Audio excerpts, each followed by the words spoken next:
How are you feeling? How long have you been here? 3 months, May 17th. And what brought you? That's difficult to answer.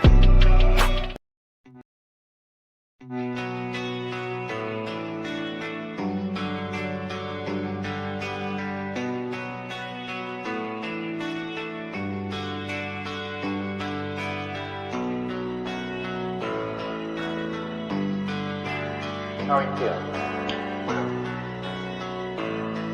How long have you been here?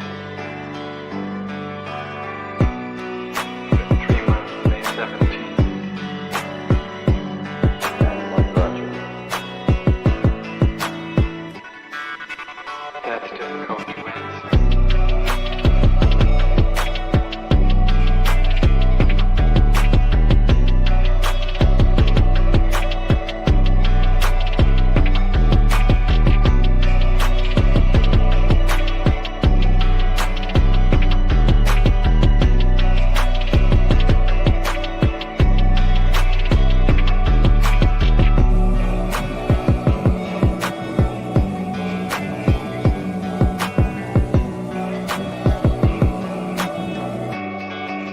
Which give you some idea.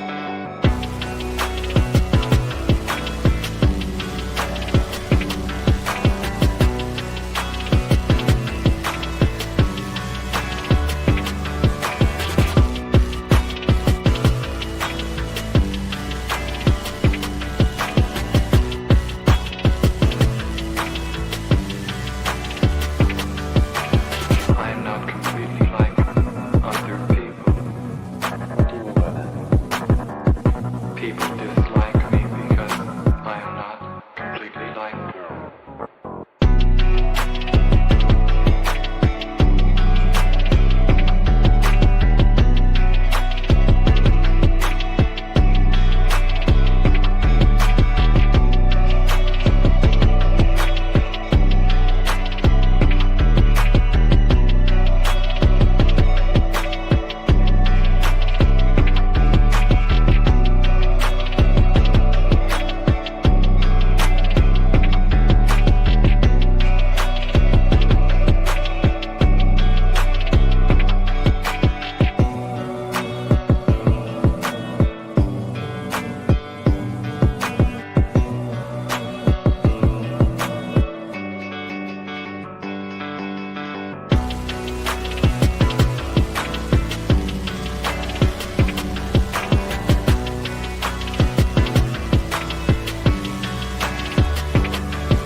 I am trying to do with my life something which few people try to do, and this influences my thinking and consequently my action.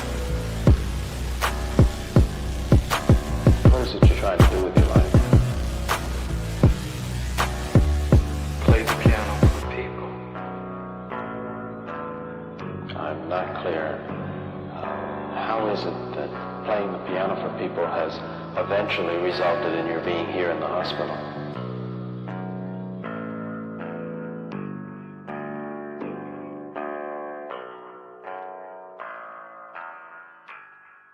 That's difficult to answer.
intoxicated air.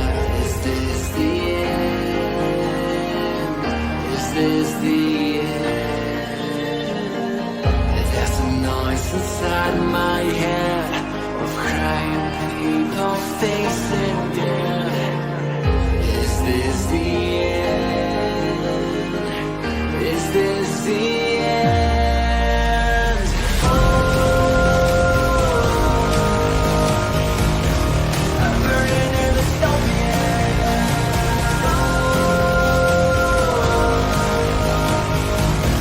There's no place to hide.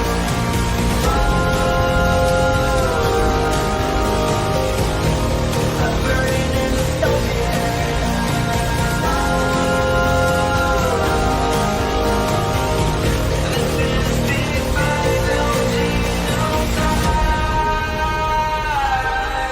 What have we done to the world?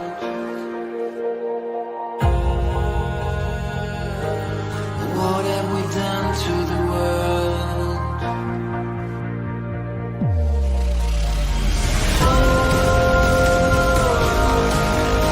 I'm burning in the stone.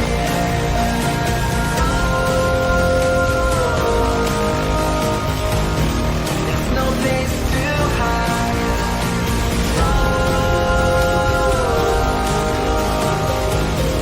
I'm burning in the stone.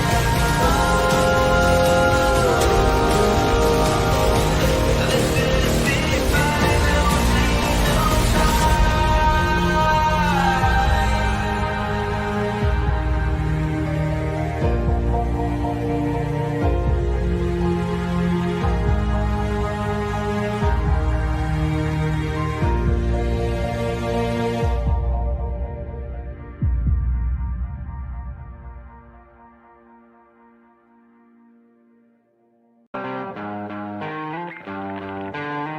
sweet dreams are made of these.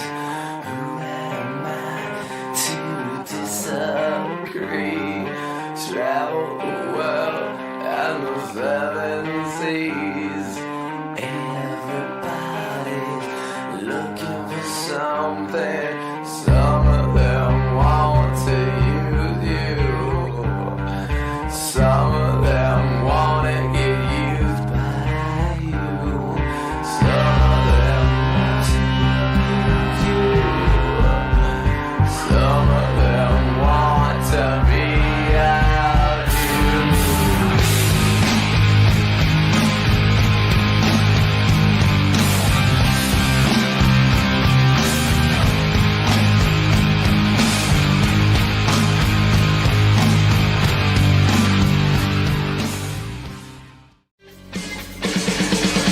Won't anybody help us? What are we running for? When there's nowhere we can run to anymore. We can't afford to be innocent. Stand up and face the enemy. It's a do or die situation. We will be invincible.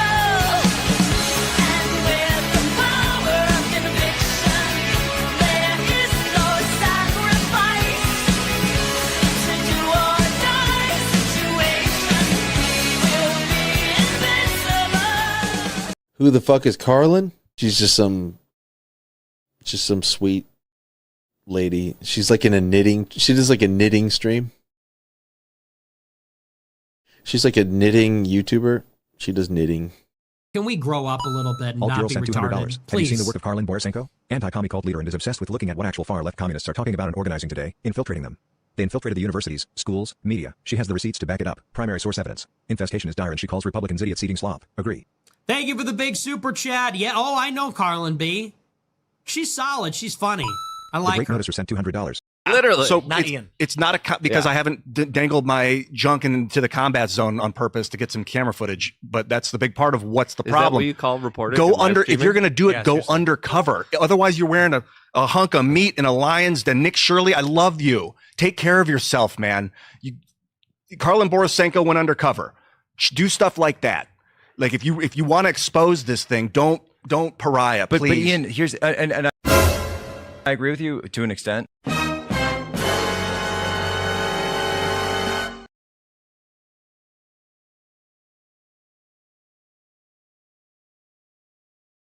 I was muted. I am a professional streamer, as everyone knows. I am a professional streamer on the internet. Hey, what's up, everyone? Since we have spent the better part of the last 5 days bullying a group of librarians, I thought we all deserved a break. Does anyone else think we deserve a little bit of a break? I feel like we have been working very, very hard this week trying to get multiple leftists fired from their jobs.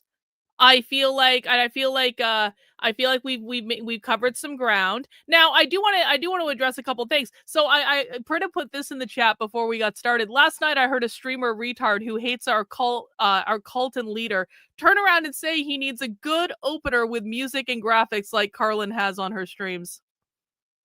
Yep, and that was climactic or something like that.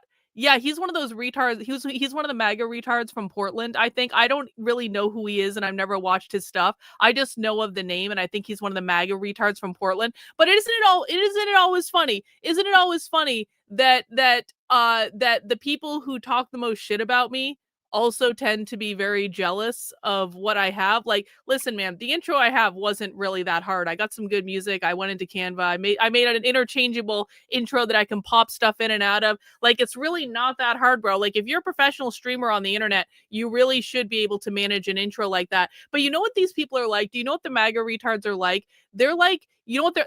Oh, God. I have experience with this. Do you know what it's like? It's like the star football. I didn't go to a school that had football, so I'm making an analogy.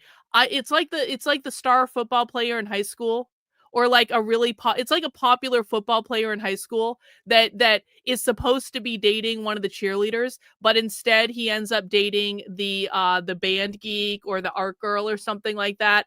And he's very embarrassed by this because he actually likes the band geek or the art girl better than he likes the cheerleader, but all his friends give him shit because he's a popular boy and so he should be dating a cheerleader. And so but he likes the art girl, and so they have their little relationship, but eventually the art girl gets kind of like pissed off because he won't bring her around his friends or stuff like that, and she doesn't want to put up with his shit, so she breaks up with him.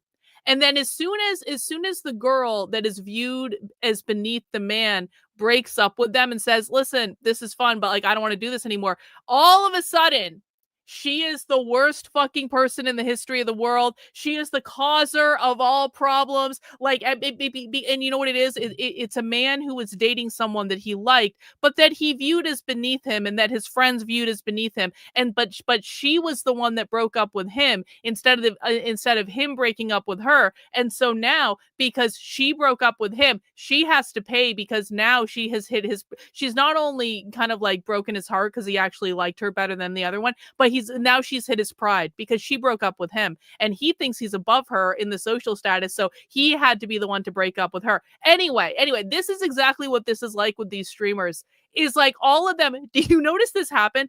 All of them at the beginning, when I was getting all those views for streaming the protest coverage, all of them came up and they started cozying up to me. And because, you know, the reason that people like JD Delay cozied up to me, I promise you, is not that he had any respect for my work. It's that he thought he could get something from me, because all of a sudden I had thousands of people watching this protest coverage. And so he wanted to get something out of it. But then I was the one that broke up with them because I called them MAGA retards all over the internet. But because I broke up with them, but they view me as beneath them, they had to be assholes on the internet, even though my stuff is better than theirs. The same patterns of life just repeat over and over and over again in different circumstances. It's crazy how that works out. It's crazy. Yep, they call me crappy names because they are retarded. Because they're retarded. Less fighting on the right? No, Clipster, you are not in the right place, I don't think. I want to make it very, very clear to anyone who wants to be like, no one should be infighting on the right. Like, literally, fuck that shit. Like, literally, no. Literally, no. There is no reality in which I will ever be allies with most of the people on the right. Like, because first of all, they don't actually understand the left at all. They're just using it to build a narrative on which they will, illicit clout and money and all that stuff. So they don't actually care about the things that I care about. So why would I be on the same team as them? Secondly, most of them don't know what the fuck they're talking about. Thirdly, they're just evil, evil, evil, evil, evil, evil people. And Shapiro is a fucking evil person. Dave Rubin is fucking evil and a massive grifter. Who else? Like all of these people, all of these, the Babylon Bee guys are evil. Josh Hammer is evil. These people can literally go fuck themselves. Honestly, there is no reality in which I would ever be on the same team as these people. So for all the people who are like, why are we infighting? I was never on these people's team in the first place. As you guys know, I've been telling you for the entire time I've been in the public spotlight, I'm not a Republican, I'm not a conservative, I'm not on your fucking team. You guys can think just because I hate the left and just because I expose the left does not mean I am on the same team as conservative Zionist retards. That will never happen. So it is what it is. When you woke up today, were you excited to see that H.G. Tudor had granted one of your wishes? Well, H.G. Tudor didn't grant one of my wishes. Let's just be very clear about this. Now, we are going to watch this video. But I would not say that H.G. Tudor granted one of my wishes. That's not exactly how I would phrase it. I do appreciate the money, Naruto, of course. So for people who don't know who H.G. Tudor is, let me put the chat on the screen so you guys can see yourselves talk, because I know you like that. There you go. Boom. For people who don't know who H.G. Tudor is, H.G. Tudor is a self-diagnosed and self-professed narcissistic psychopath who does, he does analysis about narcissism on the internet. The thing of it is, I haven't really watched H.G. Tudor in years because H.G. Tudor's content mostly sucks now. H.G. Tudor's content used to be really, really, really, really good. I used to really, really, really enjoy it because he used to just do pure analysis about narcissism and explaining how narcissists show up in the world just from his perspective as being a narcissist. He's like, here's how I see the world. Here's why I do what I do. And it was actually really fascinating content. And if you are interested in the topic of narcissism, I definitely recommend going into like his back catalog, like the older stuff where he's actually just breaking down the components of the disorder and talking about it from his perspective. He's also written a bunch of books. I've read like 15 of his books, but again, it's been a minute. Like I haven't actually really, like I've talked about H.G. Tudor like here and there, but I haven't really been paying attention to him in a while because he started talking about Meghan Markle all the time and it was just really boring. And like, there's only so much Meghan Markle content I can take. And I viewed it as beneath him and it was really fucking boring. And he just said the same thing over and over and over and over and over and over and over and over and over. It was just like, I can't. So I stopped paying attention to him altogether, except for every once in a while, he kind of pops up into the sphere. And today he popped up into the sphere because finally, at long last, H.G. Tudor has decided to diagnose Candace Owens. Now, listen, the reason I told Naruto that it wasn't one of my wishes that got granted is because I wanted H.G. Tudor to do this, like 4 fucking years ago? And it's kind of like one of those things, it's like, I'm curious about what he said from a couple perspectives. First of all, congratulations, HT, on finally finding your balls. Did I say HT? HG. Sorry. See, it's been so long since I've listened to HG Tudor that I don't even know his name anymore. That's how fucking long it's been. So first of all, I want to say congratulations to HG Tudor for finally finding your fucking balls and venturing into the arena. No, Candace never unblocked me. It's very sad. It's very sad. That's okay, though. Yeah. Well, you know what? I wanted HG Tudor to diagnose Jordan Peterson, which would have been a really smart move for him to make, because he could have done it at a time when Jordan Peterson was at his height of just absolute fuck off insanity. But the thing of it is now Jordan Peterson is really no longer relevant because Jordan Peterson hasn't even, when was the last time anyone saw Jordan Peterson? Didn't his daughter have to do a whole speech about why he was really sick, and there was some half-hour long explanation for why he's sick when in fact he's probably just on drugs or something, because that's what got Jordan Peterson sick in the first place. He's got a benzo addiction. So where the fuck even is Jordan Peterson? And so it's one of those things where when we were suggesting, here is why I'm kind of interested in this. I'm going to explain, and maybe I'm getting a little conspiratorial. I will admit that. I could be wrong.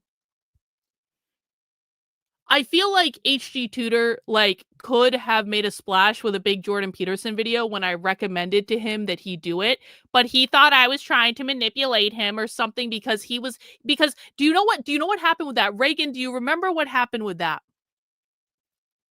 HG Tudor got pissed off because Poetry Painter, who is Carrie Smith's best friend and the person who tries to do all of Carrie Smith's dirty work for her, Poetry Painter started tagging HG Tudor, and then HG Tudor got pissed off at me, and I was like, bro, I literally just made a helpful suggestion, and you are listening to a psychopath on the internet, like an actual psychopath. And I quite frankly question HG Tudor's credentials if he believes that Poetry Painter and Carrie Smith are the same people, are like the same people on the internet. Well, here is the thing though. Here's the thing. And there's actually a Carrie Smith connection to this. And it's part of the reason why I want to watch this video, because yeah, Carrie has history regarding HG Tudor in that Carrie asked HG Tudor to be on her show when I started talking about him, because I was watching all of his narcissism content. This was years ago. I was watching all of his narcissism content. I was like, holy shit, this guy's fucking awesome. It's not like he actually did inspire me with the way that I started creating my content, because I really liked the artful way that he created his content. And so I was like, I actually took a lot of inspiration from HG Tudor, and I wanted to interview him back in the day. And I'm in a very privileged position now, because now I don't actually really care about interviewing HG Tudor. And so I can actually say what I think instead of holding back because I might hurt his fragile fucking feelings. I wanted to interview him, but Carrie basically got to him first because Carrie pretended to be really into his content when in fact it was obvious that Carrie had watched none of it. And the reason that Carrie wanted him to go on her show was basically to talk about me. Do you guys remember this? We were like, we know exactly what's going on here. Carrie's going to talk about me on this show. And she did. And HG Tudor was like, Carrie, you need to go no contact. And Carrie was like, but I can't go no contact, HG. It doesn't work on her. She's a super narcissist. Carrie Smith apparently thinks I'm even better than the super ultra king narcissist of the world, in that Carrie was convinced that his strategies would not actually work on me because I was that much powerful of a narcissist or some such bullshit. Anyway, when that happened, he seemed to get the idea that I was the crazy one when in fact he was interviewed by the crazy one and didn't realize it. And so HG Tudor has hated me ever since.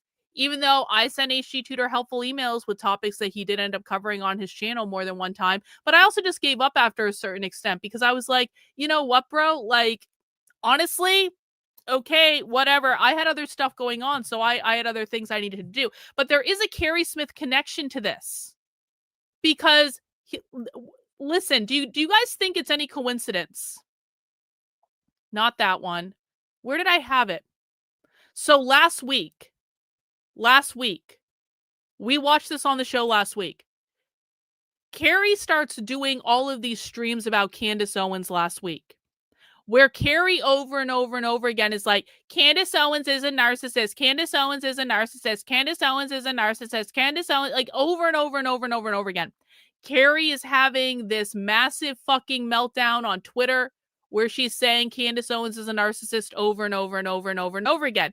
And finally, Candace Owens has enough of Carrie's shit. And Candace dragged Carrie on her show, was like, this fucking unhinged lunatic of a crazy person is calling me a narcissist all over the internet. And so we watched that last week and we really laughed about it because Carrie is an insane person and she deserves to get dragged by bigger people on the internet. And it was fucking hilarious. And it was a moment of validation. It was everything I hoped it would be. But then something weird happened. So I was scrolling through James Lindsay's timeline earlier today just to see what James was ranting about. And I noticed he retweeted this thing from Carrie. Carrie is continuing to go after Candace Owens as a narcissist over and over. She's writing these big, long fuck off tweets. Someone told me there's no way Candace would attack Allie Beth for blah, blah, blah, blah, blah, blah, blah, blah, blah. Narcissists are not like normal people. They don't experience shame. They don't often know how they look to normal people. And so Carrie is doing all of this fucking tweeting about Candace Owens like being a narcissist. So she's still keeping this up. Now let's go back to H.G. Tudor. Here's the question I have. Why is H.G. Tudor doing this now? This is actually the biggest question I have. Why is H.G. Tudor taking the time out to diagnose Candace Owens as a narcissist now, which I think obviously he's going to say that Candace Owens is a narcissist. I don't even think that. I actually think that Candace Owens is a narcissist, but I think it probably for different reasons than he does. And I still have an appreciation for Candace, even if I think she's a narcissist. I think Candace's content is overall great. And I really appreciate Candace being just like the fucking wrecking ball that this space needs. Yeah. See, Reagan understands what I'm getting at. Reagan understands what I'm getting at, because I happen to know that there are many videos on the internet calling me a narcissist that only exist because Carrie Smith planted the idea in the person who made the video. Carrie Smith planted the idea in their head to do a video about me. Carrie Smith has planted many hit piece videos on me, and I know it because the talking points always lead back to exactly the same things that Carrie was saying about me on Twitter. And it always happens to be with people who have a connection to Carrie. And now all of a sudden, Candace Owens has been an unhinged, crazy person for years. And again, I have an appreciation for Candace. I don't even care that she's crazy because her content is entertaining AF.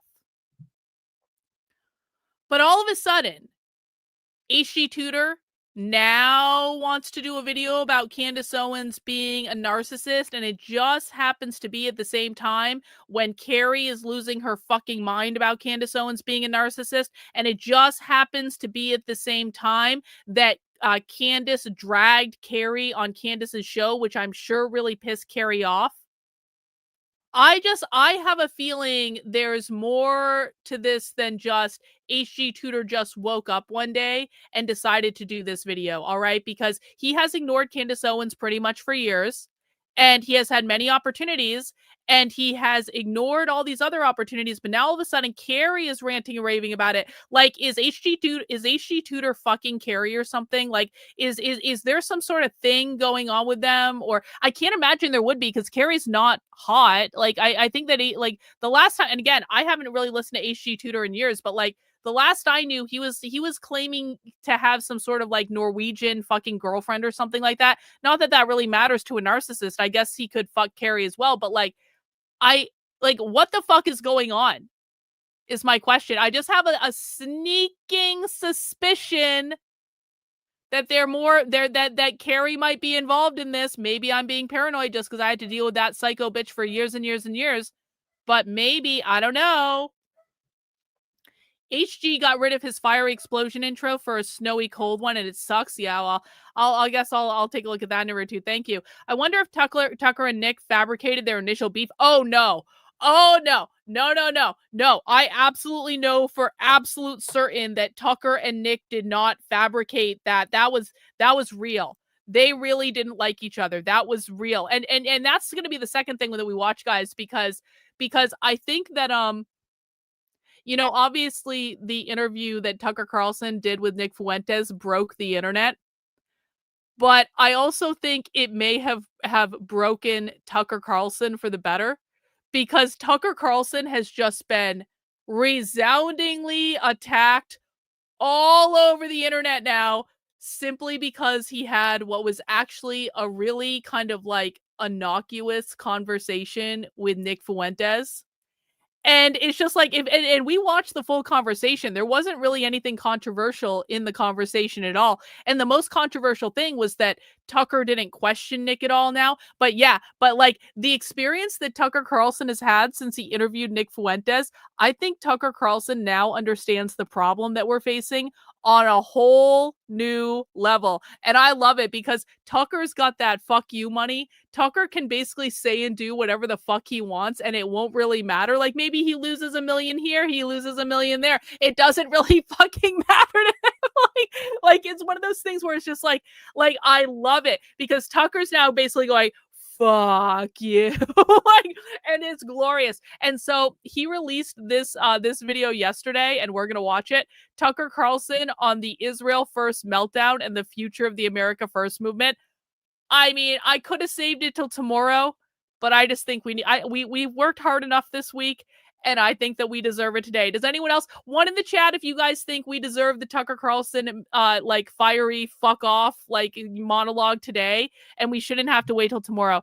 Who killed Charlie Kirk? I mean, it wasn't a member of Antifa, I'll tell you that. It wasn't a queer Marxist, I'll tell you that. Because that Tyler kid that they arrested was not a member of Antifa and not a queer Marxist. And actually, speaking of which, I want to just speak to this really, really quickly because a lot of people have been tagging me in this. Guys, breaking news. This is going to be super quick. Breaking news. The White House has declared Antifa a foreign terrorist organization. And this is very deeply serious. Antifa groups are now foreign terrorist organizations. And of course, everyone in my Twitter feed that keeps sending this to me is like, Karlyn, this is going to stop Antifa, right? No, it's not. No, I'm very sorry. No, it's not going to stop Antifa. No. Do you know how I know it's not going to stop Antifa? Let's look. Let's actually read. Hang on. Designation. This is Department of State. Okay. This is State Department's website. Designation of Antifa, blah, blah, blah, violent terrorist groups, whatever. So there are 4 groups. There are 4 foreign groups that are being explicitly designated as terrorist organizations by this executive order. Antifa Ost, also known as Antifa East or Hammerband in Germany. Informal Antifa Federation / International Revolutionary Front, a militant anarchist group in Italy that also operates in Europe, South America, and Asia. Armed Proletarian Justice, which is a group in Greece. And Revolutionary Class Self-Defense, another group in Greece, okay? Now, one in the chat, if you believe that any of the groups that Trump has just designated as Antifa foreign terrorists are funding Antifa in the United States. One in the chat, if you believe that any of the groups named in this are funding Antifa in the United States. 2 in the chat, if you don't believe that the groups named in this are funding Antifa in the United States. Is the White House going to send Antifa gun? I don't know, Philip. Thank you. 1 in the chat if you believe that these groups are funding Antifa in the United States. 2 in the chat if you do not believe that these groups are funding Antifa in the United States. Oh man, I got a lot of really smart people in my chat because these groups are not funding Antifa in the United States. We've never heard of these groups before in connection with any of the far left groups that we study. It is not relevant. These groups are not funding Antifa in the United States. And so Trump can designate whatever group he wants to be a foreign terrorist, I guess. But is this going to make a difference in terms of Antifa violence in the United States? No. And furthermore, I have questions because the White House order designating Antifa as a domestic terrorist organization, which was released almost, 2 months ago? So the original White House order designating Antifa as a domestic terrorist organization, it named 0 Antifa groups. Everyone knows that, right? We read it on the channel. I posted on the Substack. They named 0 Antifa groups in the original executive order. They have named 4 Antifa groups in the foreign terrorist order. Why is it that the White House knows more about Antifa operating abroad than it knows about Antifa operating domestically? Did anyone think about that?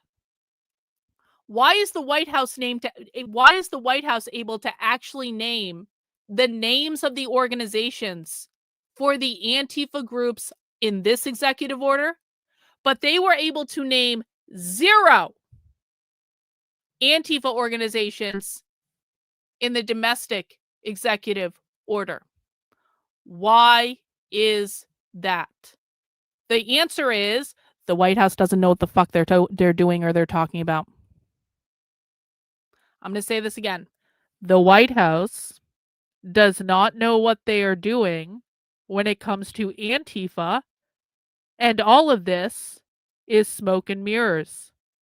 None of this is going to end Antifa violence in the United States any more than Harmeet Dillon sending Antifa a sternly worded letter is going to end it there. Uh-oh, you sent me a message. I hope it's actually helpful, and I hope it's not a conservative bullshit narrative. Let's see what it is. Let's see what it is. Let's see what it is. Let's see what it is.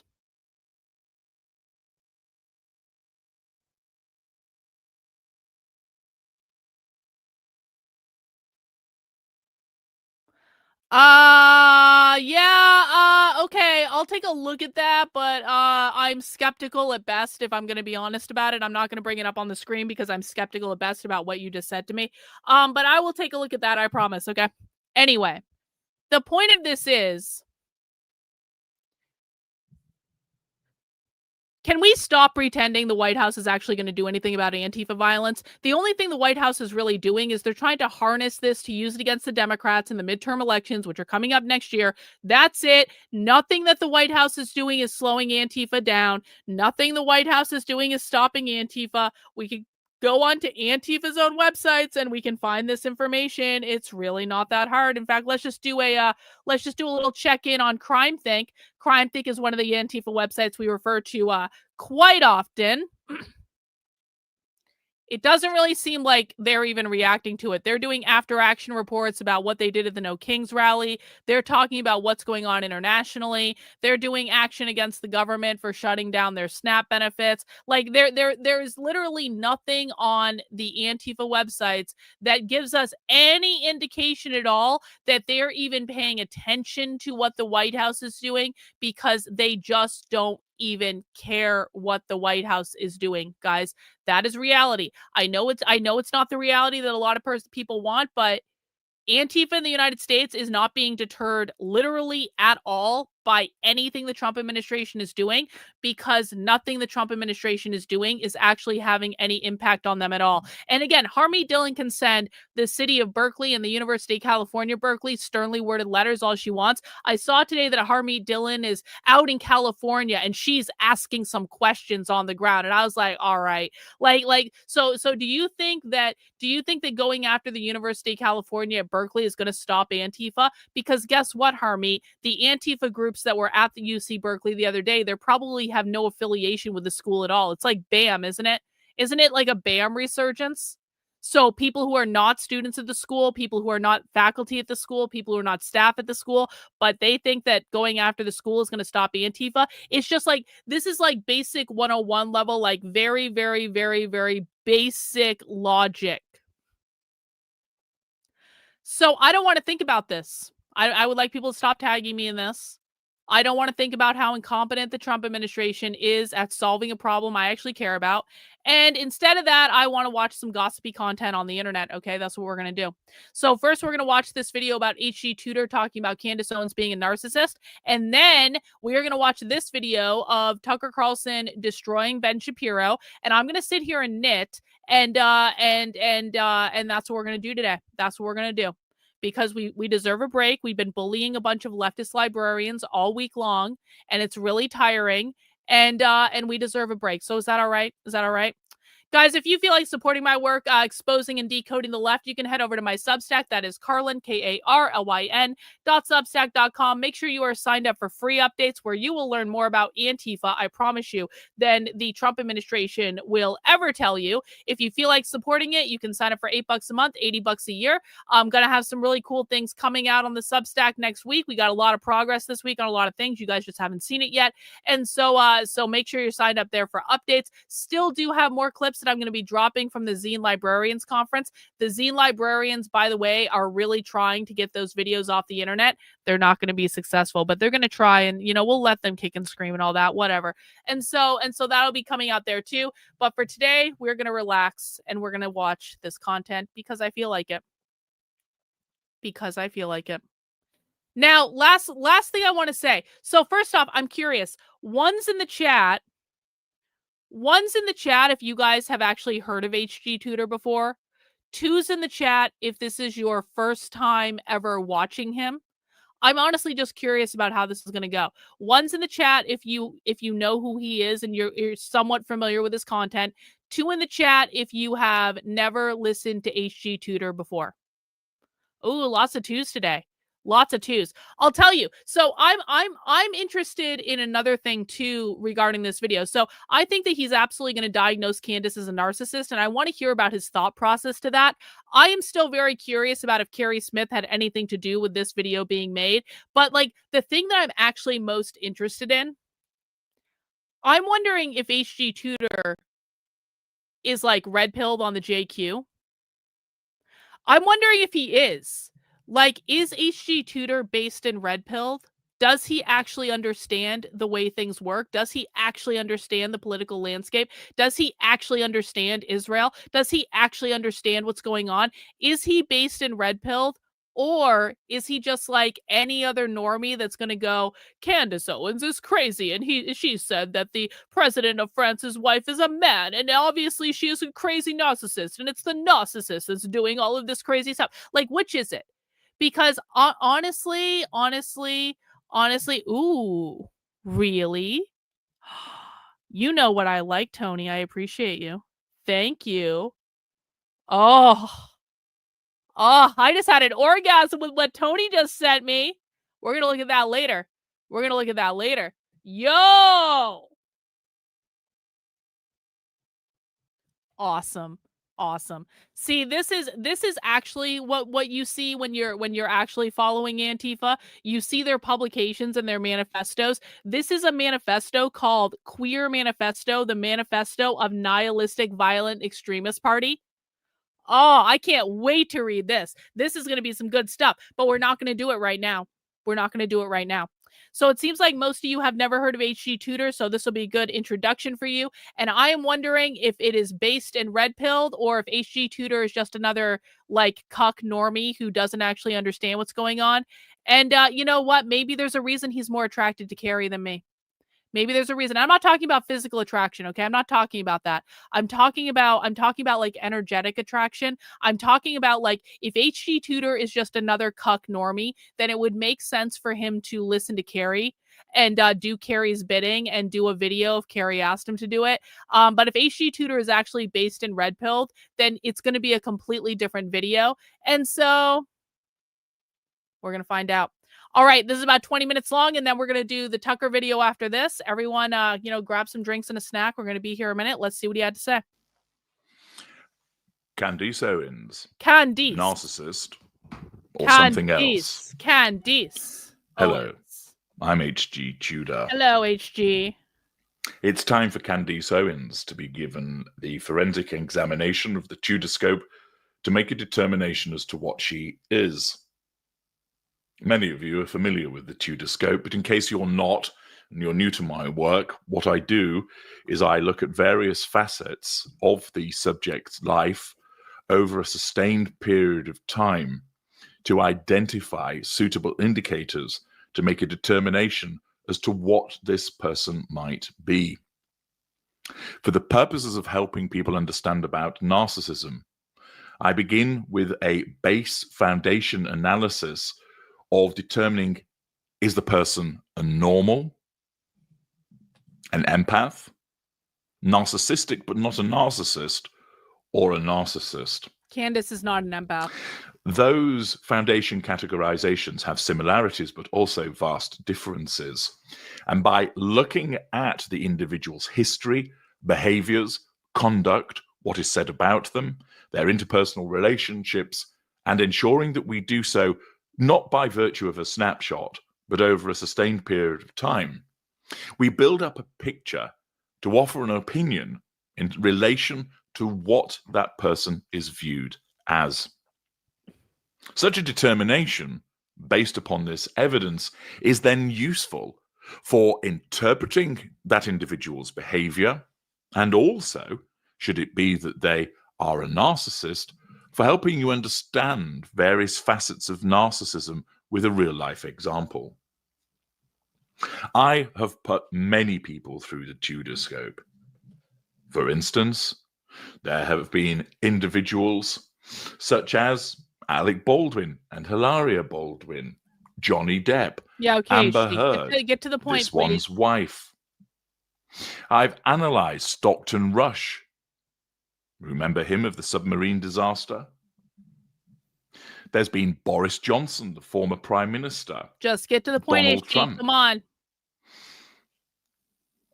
I am Jada the king Pinkett narcissist Smith, of the Will internet, Smith, and everyone has Taylor to bow Swift, before the Tudor a scope, whole range except of Jordan different Peterson. people. And it isn't always the case that the outcome is that the individual is a narcissist. Sometimes there are some surprises in there. Sinead O'Connor has been analysed. Russell Brand has been analysed. We have had also Yeah, he's trying to flex. Blake Lively, Like, look at and me, Ryan I'm the Reynolds, king and many more narcissist besides. of the internet. So if you'd want to understand more about this process and those individuals, you can just look through my vast catalogue of work to gain more understanding about that and the way that the Tudor scope works. But let's commence with an overview in respect of Candace Owens. Candace Amber Owens Farmer, born on April the 29th, 1989 in White Plains, New York, has emerged as one of the most polarizing figures in American conservatism. Once a self-described liberal critic of the Republican Party, Owens transformed into a staunch defender of Donald Trump, a vocal opponent of Black Lives Matters, and a promoter of theories ranging from Holocaust denial to claims about global elites. This is our first indication. HG Tudor is a normie. HG Tudor is not based in red pilled if he's all offended about Holocaust denial. Now, listen. Obviously, the Holocaust happened exactly like they taught us. Obviously, no less than 10 million Jews died in the Holocaust. Obviously, everything we were taught about in school is correct about the Holocaust. And about nothing else but about the Holocaust, everything was correct. Obviously, Hitler is the worst person in the history of the world. Hitler is burning in hell because he has to be burning in hell. He was the worst person in the history of the world. There is no one worse than Hitler. We love Jews on this channel. No anti-Semitism allowed. We love bagels here. No one's allowed to. Obviously that. But I'm just saying that I'm going to be deeply, deeply, deeply disappointed if HG Tudor just turns out to be some cuck normie on the topic of Israel. It's like he wants to be a narcissistic psychopath. Okay, bro, you think you're the king fucking villain of the internet? Please. Why don't you try being an anti-Zionist for once in your fucking life? Like try ever questioning the Holocaust. Hang on. Try ever questioning the Holocaust, and you will find out very, very quickly that that being a narcissistic psychopath is not actually the worst thing that you can be online. And again, I'm not questioning the Holocaust at all. I think at least 10 million Jews died in the Holocaust, and anyone who thinks any less than that, you are deeply anti-Semitic. Okay, but it's just like it's annoying when like. I know, listen, there was a time when I was not red-pilled. I know there was a time when I was just waking up to this too. When I was much more naive than I am now. But if HG Tudor is really the king narcissist of the internet, he needs to he needs to catch up because because narcissistic psychopaths like the king narcissist of the internet should be based in red pilled. He should not be completely cucked to Israel. Yeah, it was actually 18 million. I apologize. I was deeply anti-Semitic for saying it was 10 million. I my bad. I'll go to a Holocaust museum immediately. Might it be that this transformation is simply the ordinary evolution of understanding arising from the provision of information? Or does it show a flexibility, a lack of a core self, an ability to shift into whatever is required for the purposes of the pursuit of the I would say Candace has a very strong core self myself, but her journey from a bullied high schooler in Stamford, Connecticut to a media mogul with millions of YouTube subscribers embodies the evolution of her right-wing activism in the social media age. By November of this year, age 36, Owens had alienated former allies, faced international visa bans, and ignited fresh scandals over fabricated texts and President... Oh no! Candace Owens alienated Ben Shapiro and Jeremy Boring? Oh my word. Oh my, not Ben Shapiro and Jeremy Boring. Candace should have gone out of their way to kiss their asses.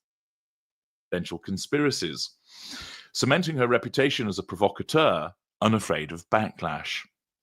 Is she a provocateur because it serves her need vis-a-vis the prime aims, or is it simply that she is an individual that's principled, and this is driven by other factors?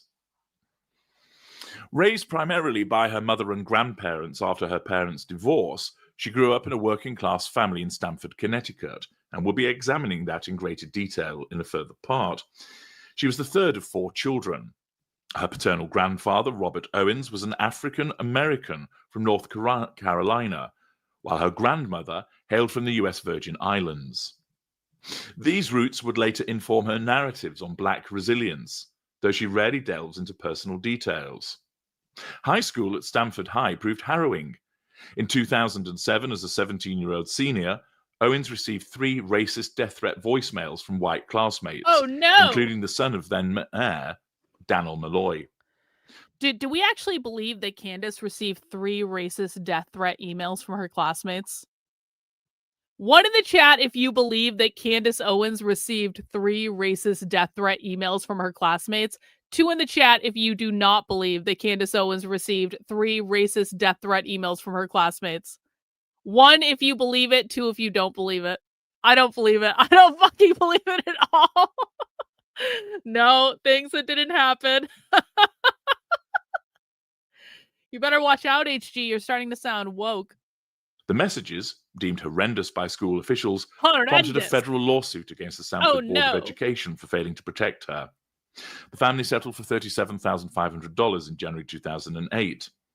An event Owens later Only cited $30,000. as her first brush with systemic injustice. Systemic injustice. Might it be that her behaviors are driven by a strong empathic sense of justice, and that where she sees injustice, she feels moved to speak out against it? Or is this a manifestation of a threat to control?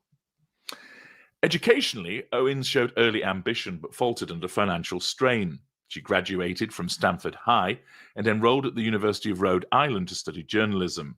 However, she dropped out after her junior year, overwhelmed by student loan debts. Undeterred, she interned at Vogue magazine in New York City and climbed the ranks at a Manhattan private equity firm, rising from administrative assistant to vice president of administration. These years honed her media savvy. But politically, she leaned left, blogging for her marketing agency Degree 180 about batshit crazy Tea Partiers and mocking Donald Trump's physique in a 2016 post. The Republican Tea Party will die off peacefully in their sleep, we hope, she wrote, a far cry from her future MAGA allegiance. Yo, isn't it ironic? It's almost like we've all come full circle on that. Literally, and let me just ask in the chat. 1 in the chat if you want the current Republican Party to die a horrible death. 2 in the chat if you think the current Republican Party is just great. 1 in the chat if you want the Republican Party to die a horrible slow death. 2 in the chat if you think the Republican Party is just great. And just to be very clear, I'm not saying this because we're on the left. I'm saying this because most of us are more right than the Republican Party. Like, we're further right than the Republicans. The Republicans are basically fucking liberals at this point. Like, the Republicans are fucking woke. The Democrats are woke. H.G. Tudor's woke. Carrie Smith is fucking bitching and complaining about Nazis. Like, half the fucking Republican Party is bitching and complaining about Nazis everywhere. Everyone has lost their fucking minds and has gone completely like a woke leftist. They're all the same. Yeah, we all want to destroy the Republican Party too. Owens' political awakening came abruptly in 2016 with the launch of socialautopsy.com, a Kickstarter-funded site aimed at doxing online bullies via user-submitted screenshots. Again, could this be the manifestation of compassion on her part and a sense of justice? Intended as a tool against harassment, drawing from her own high school ordeal, it backfired spectacularly. Progressives decried it as invasive, while Gamergate conservatives like Milo Yiannopoulos rallied to her defense. Milo Yiannopoulos. The backlash, which Owens blamed on liberal trolls, flipped her worldview overnight. I became a conservative. I realized that liberals were actually the racists she declared in 2017. Oh my God. Is this a genuine No! awakening? No.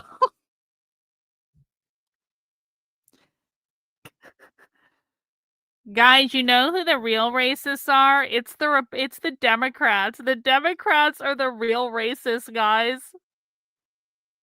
The Republicans were never the racists. It was always the Democrats. Did you know the Democrats started the KKK? Oh.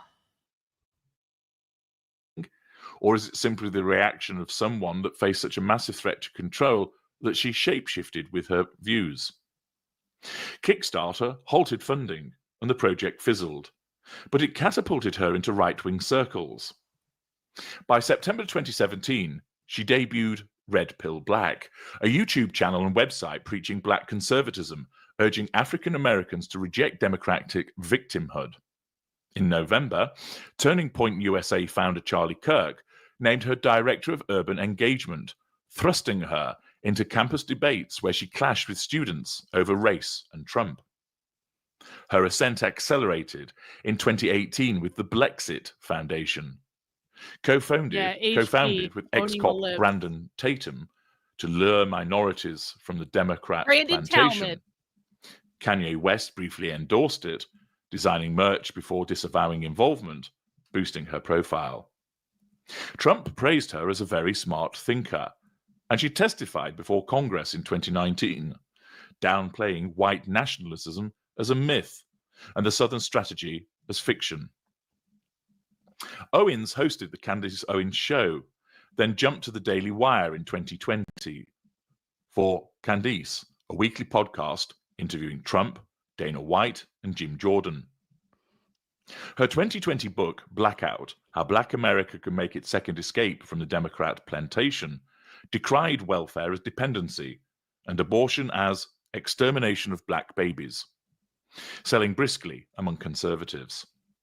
By 2021, her YouTube channel boasted 5.53 million subscribers and over 1 billion views, blending fiery monologues with product plugs like the insecure Freedom Phone. Yet Owens' career is a minefield of controversies, often self-inflicted.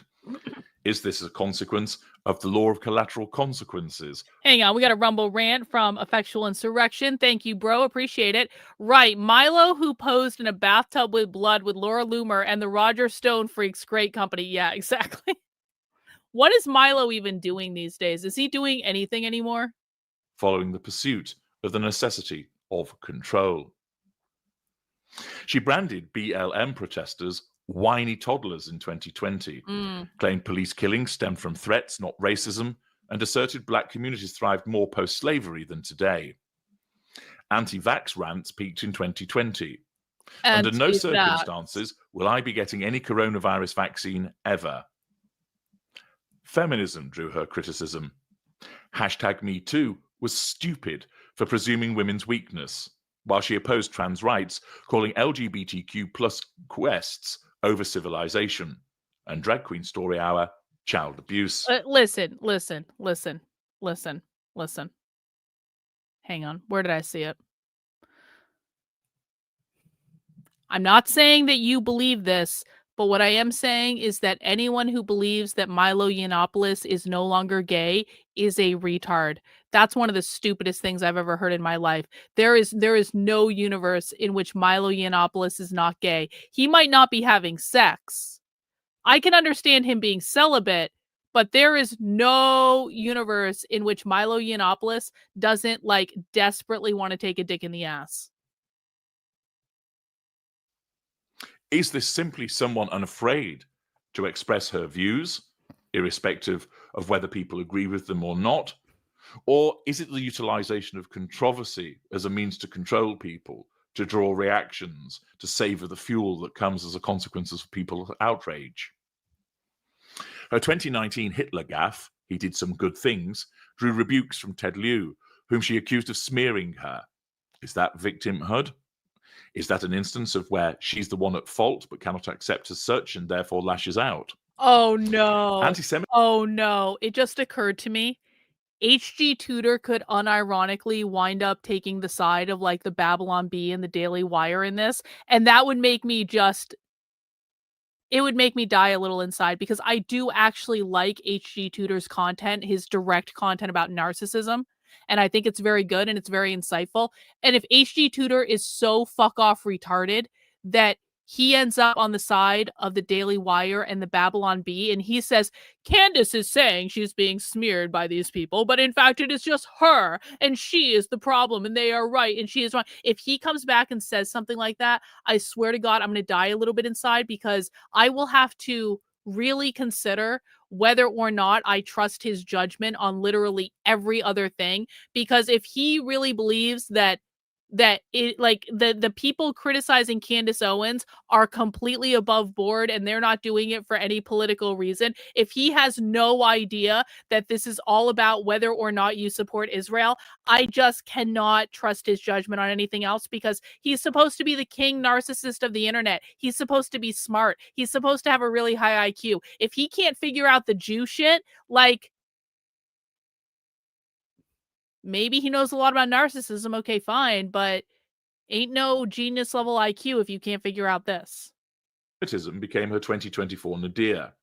Defending Kanye's DEFCON 3 on Jewish people, she accused the ADL of pitting Jews against blacks and liked a blood libel tweet, prompting her March 2024 Daily Wire firing amid Ben Shapiro's fury. Well, no, HG. No. Bad research there, HG.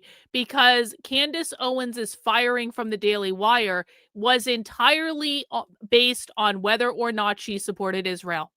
And do you know how we know that?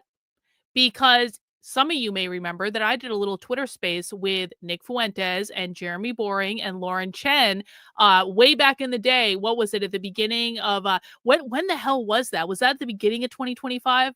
I don't even remember. Anyway, right after Candace Owens got fired from the Daily Wire, I was on a Twitter space with Lauren Chen and Nick Fuentes and Jeremy Boring, and I got Jeremy Boring to admit that he fired Candace Owens because she didn't support Israel.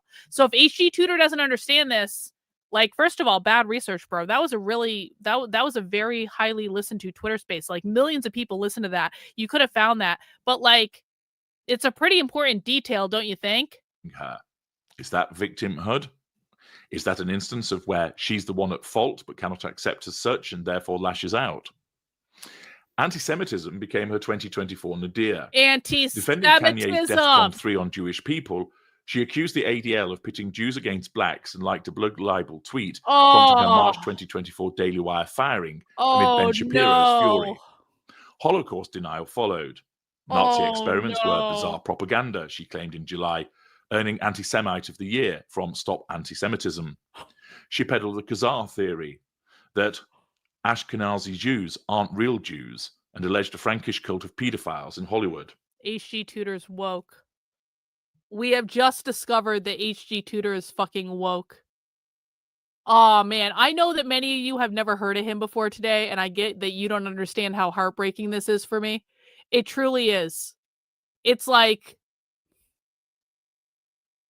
everything I ever thought was true is a lie. Everything. Never go full retard. Yes. Everything I ever thought was true has turned out to be a lie. Aw, man. Ukraine aid? Fuck Ukraine, she spat in 2023, calling Zelensky Ukraine, a gay yeah. actor. Israel drew venom post-October 2023. Yeah, H.G. Tudor's getting that $7,000 Israeli check. That's a guaranteed. Yep. Effectual insurrection. Candace's dreams have no credibility, and she's slandering Alexis for PragerU, and Candace worked at PragerU. So by the same logic, Candace is Mossad because of dreams. Yeah, I don't even... I can't even follow the conspiracy theory nature of that effectual insurrection, but I do appreciate the money. Thanks for that, bro. Netanyahu's genocide, she thundered, while endorsing Russian propaganda. Again, is this simply somebody that is a firebrand preacher in this regard, who has a strong truth seeker trait and offers a I know. particular view. This is a real shame, because if H.G. Tudor had listened to me all the times that I tried so hard to clue him in on this shit. I tried so hard. I went out, I was like, I tried. And if H.G. Tudor had just fucking listened to me and not to Carrie Smith, who apparently he has some sort of infatuation with or something, I don't even know. But like, if he had just listened to me, there would be a lot of people who would be far more impressed with him right now. But H.G. Tudor did not listen to me for reasons. Yeah, and his Meghan Markle content sucks. Go back. You got to go back to the old stuff. Go back to the old stuff. His old stuff where he's just talking about narcissism. That stuff is great. His books are great. They're fascinating, because what he does is he writes about narcissism and he talks about narcissism from the perspective of a narcissist. So it's like a completely different thing than like a non-narcissist talking about narcissism. So his older stuff is fucking awesome. Don't watch any of the Meghan Markle shit. It all sucks. Just go back to the old stuff. A particularly forthright manner, or is all of this harnessed by narcissism, done as a means to ensure that she can assert control over a particular readership, that she might even be viewed as a highly provocative narcissist that gets off on the outrage and fury that her controversial observations generates? She met George Farmer, a British conservative and Parler CEO, at a 2018 Turning Point USA event. They wed in August 2019 at Trump Winery. Their family grew swiftly. Daughter in January 2021. The whole world stops when your child is born, said Owens. Another girl in July 2022, son in late 2023, and boy Roman in May 2025. In April 2024, she converted to Catholicism, baptized at London's Brompton Oratory, crediting it for moral clarity. From 2023 to 2025, Owens veered further rogue. Bro, you misunderstood the rule. The rule is, if I am being interviewed on someone else's show and I am knitting, chances are I don't actually really care. But I always knit on my own shows. I knit on my own shows all the time. It's not that I'm being dismissive. I wouldn't be showing you this content on my show if I didn't want to watch this content. So I'm knitting because that's what I do. Knitting is just a sign, if I'm on someone else's show, that I'm basically being completely disrespectful of their show. Blexit merged with Turning Point USA in 2023, but she produced Convicting a Murderer for Daily Wire before her acrimonious exit. YouTube suspended her in September 2024 for hate speech after a Kanye interview. Australia cancelled her tour and denied her visa in October 2024 over character concerns, Holocaust minimization, and Islamophobia. This was upheld by the High Court in October 2025. New Zealand initially barred her, but relented in December 2024. In February 2025, she launched Harvey Speaks, a series claiming contact with convicted rapist Harvey Weinstein, whom she deemed wrongly convicted. Anti-Trump barbs emerged. A chronic disappointment, she called him in June, slamming his Iran strikes as deranged. The Macron saga exploded in July 2025. Owens' Becoming Bridget miniseries alleged First Lady Bridget was transgender, prompting a defamation suit from the couple. She doubled down in an August Tucker Carlson interview, claiming Trump urged her silence. No. By September, the Macron... Candace Owens has never unblocked me, and it's very sad. And, you know, whatever. It's fine. I actually don't really care that much. It would be nice if she unblocked me, don't get me wrong. But, like, is it the end of the world? Nah. Ons proffered photographic evidence, but the case drags on. November 2025 brought fresh turmoil. Owens clashed with CNN over a disputed interview, accusing them of blindsiding her on Charlie Kirk's assassination. Texts she claimed proved feds fabricated assassin Tyler Robinson's messages. Receipts showed she consented to the topic, sparking liar accusations. She implied Ben Shapiro stifled her, and Kirk, while invoking a prophetic vision of Israeli involvement in Kirk's death. An Auckland event cancelled days ago cited her controversial nature. Is this a black woman who has shattered left-wing assumptions, only to embrace fringes that now isolate her? Once Trump's darling, Is she now a lone wolf, her influence undimmed, but her path ever divisive?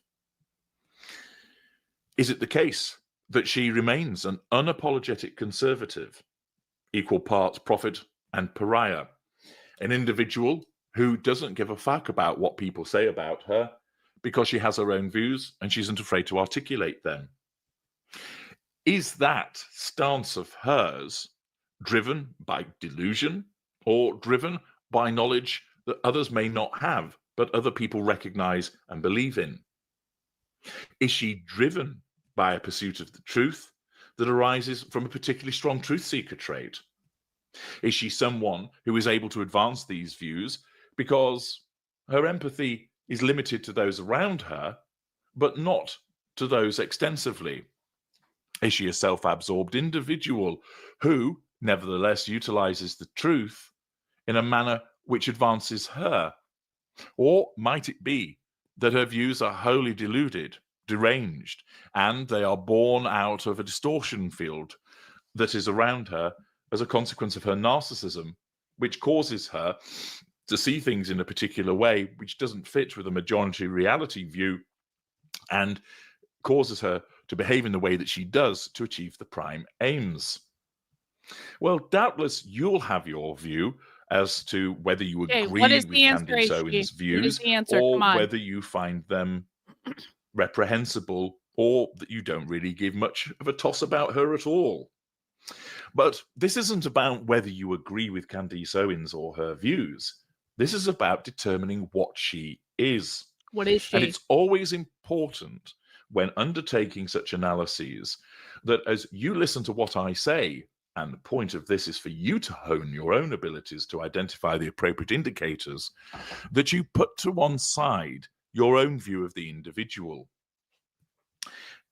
In some instances, people find it difficult because they like the individual who's being subjected to an Is he doing some sort of intro video for a really long fuck off series that we're going to have to listen to all of them to find out what he thinks? That's what's going on right now, right? analysis to accept the outcome.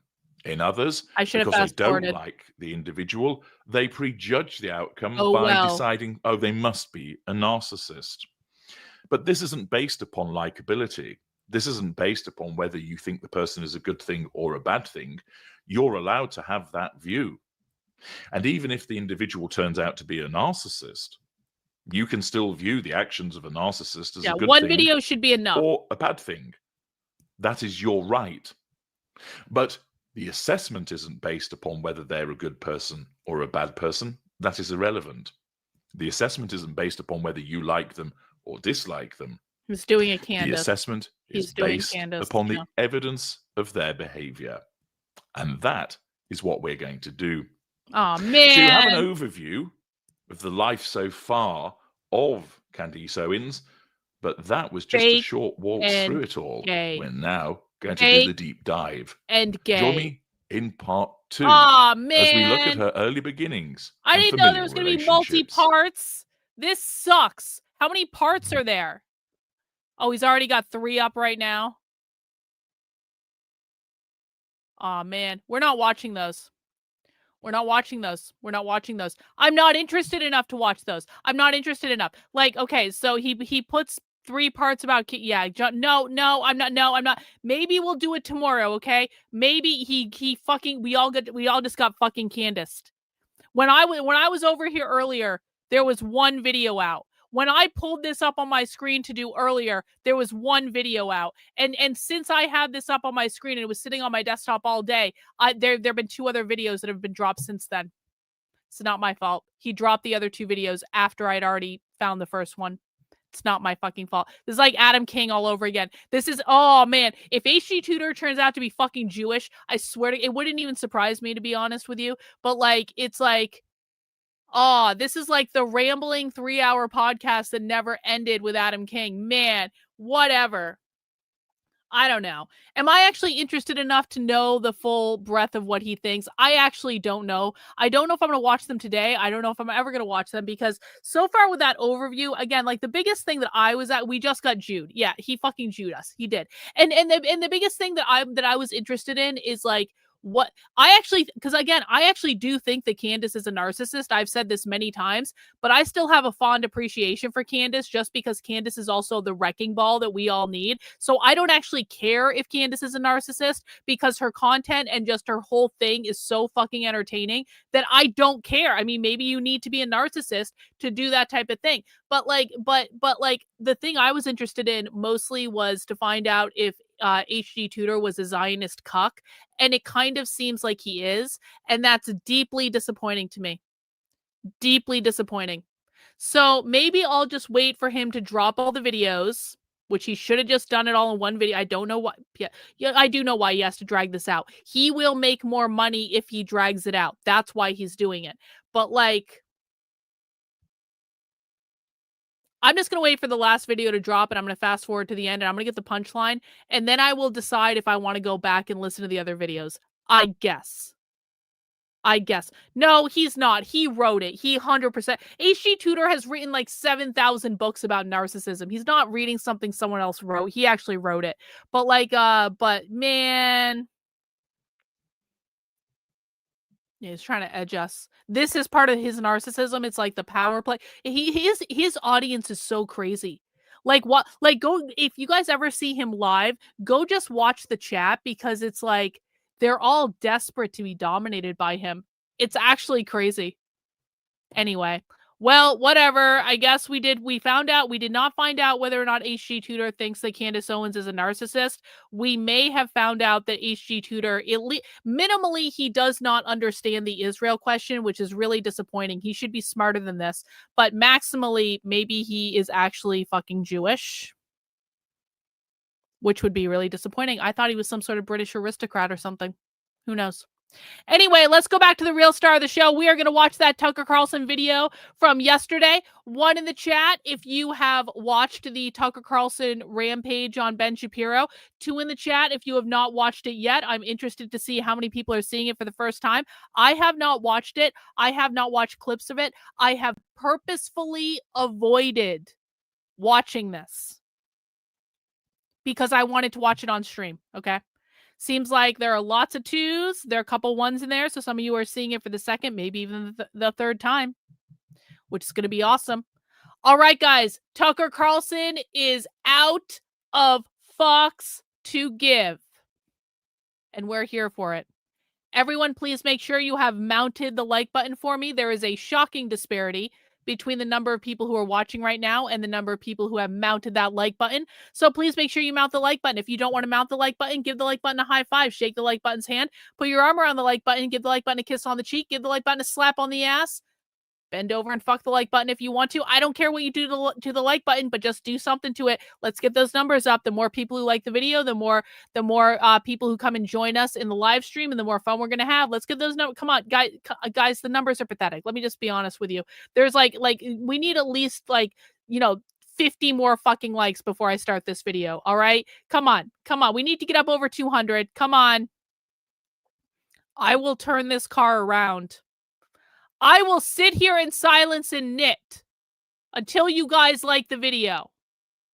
We seem to be stuck. I don't know what's going on. If you don't like the video, you don't want to be here, then why are you here? Okay, we're almost there. Come on, another 10 likes. Come on.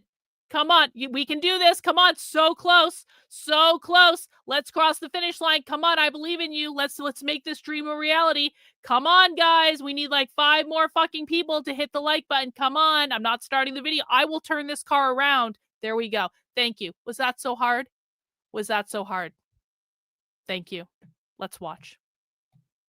Pretty much every morning you wake up and open your phone and think to yourself, I wonder if this roiling fight on the right is still ongoing. The fight over who's a Nazi and who's Nazi adjacent and who should be platformed and who should be deplatformed. That fight, the one that has mesmerized ex-users across the world. What is that fight actually about, and how long will it continue? Well, the first thing to know about it is that it didn't start 3 weeks ago. Why are the captions? Why are the captions in Spanish? Why did my closed captions change to Spanish? Is the internet trolling me because I went on a rant about how much I hate Spanish yesterday? The internet is punishing me for going on a rant about how all Mexicans need to be deported because I hate hearing Spanish. And then I was going to go eat a burrito afterwards. And I said, we still need to deport the Mexicans though, because we have all their recipes now. Aw, man.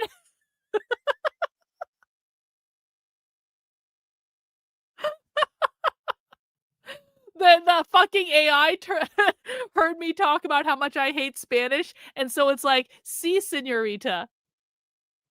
All right, let me see if I can change that. Nick Fuentes' appearance on a podcast. No, this has been a fight taking place mostly behind the scenes since January. And that tells you a lot about what it's actually about. So here's how it began.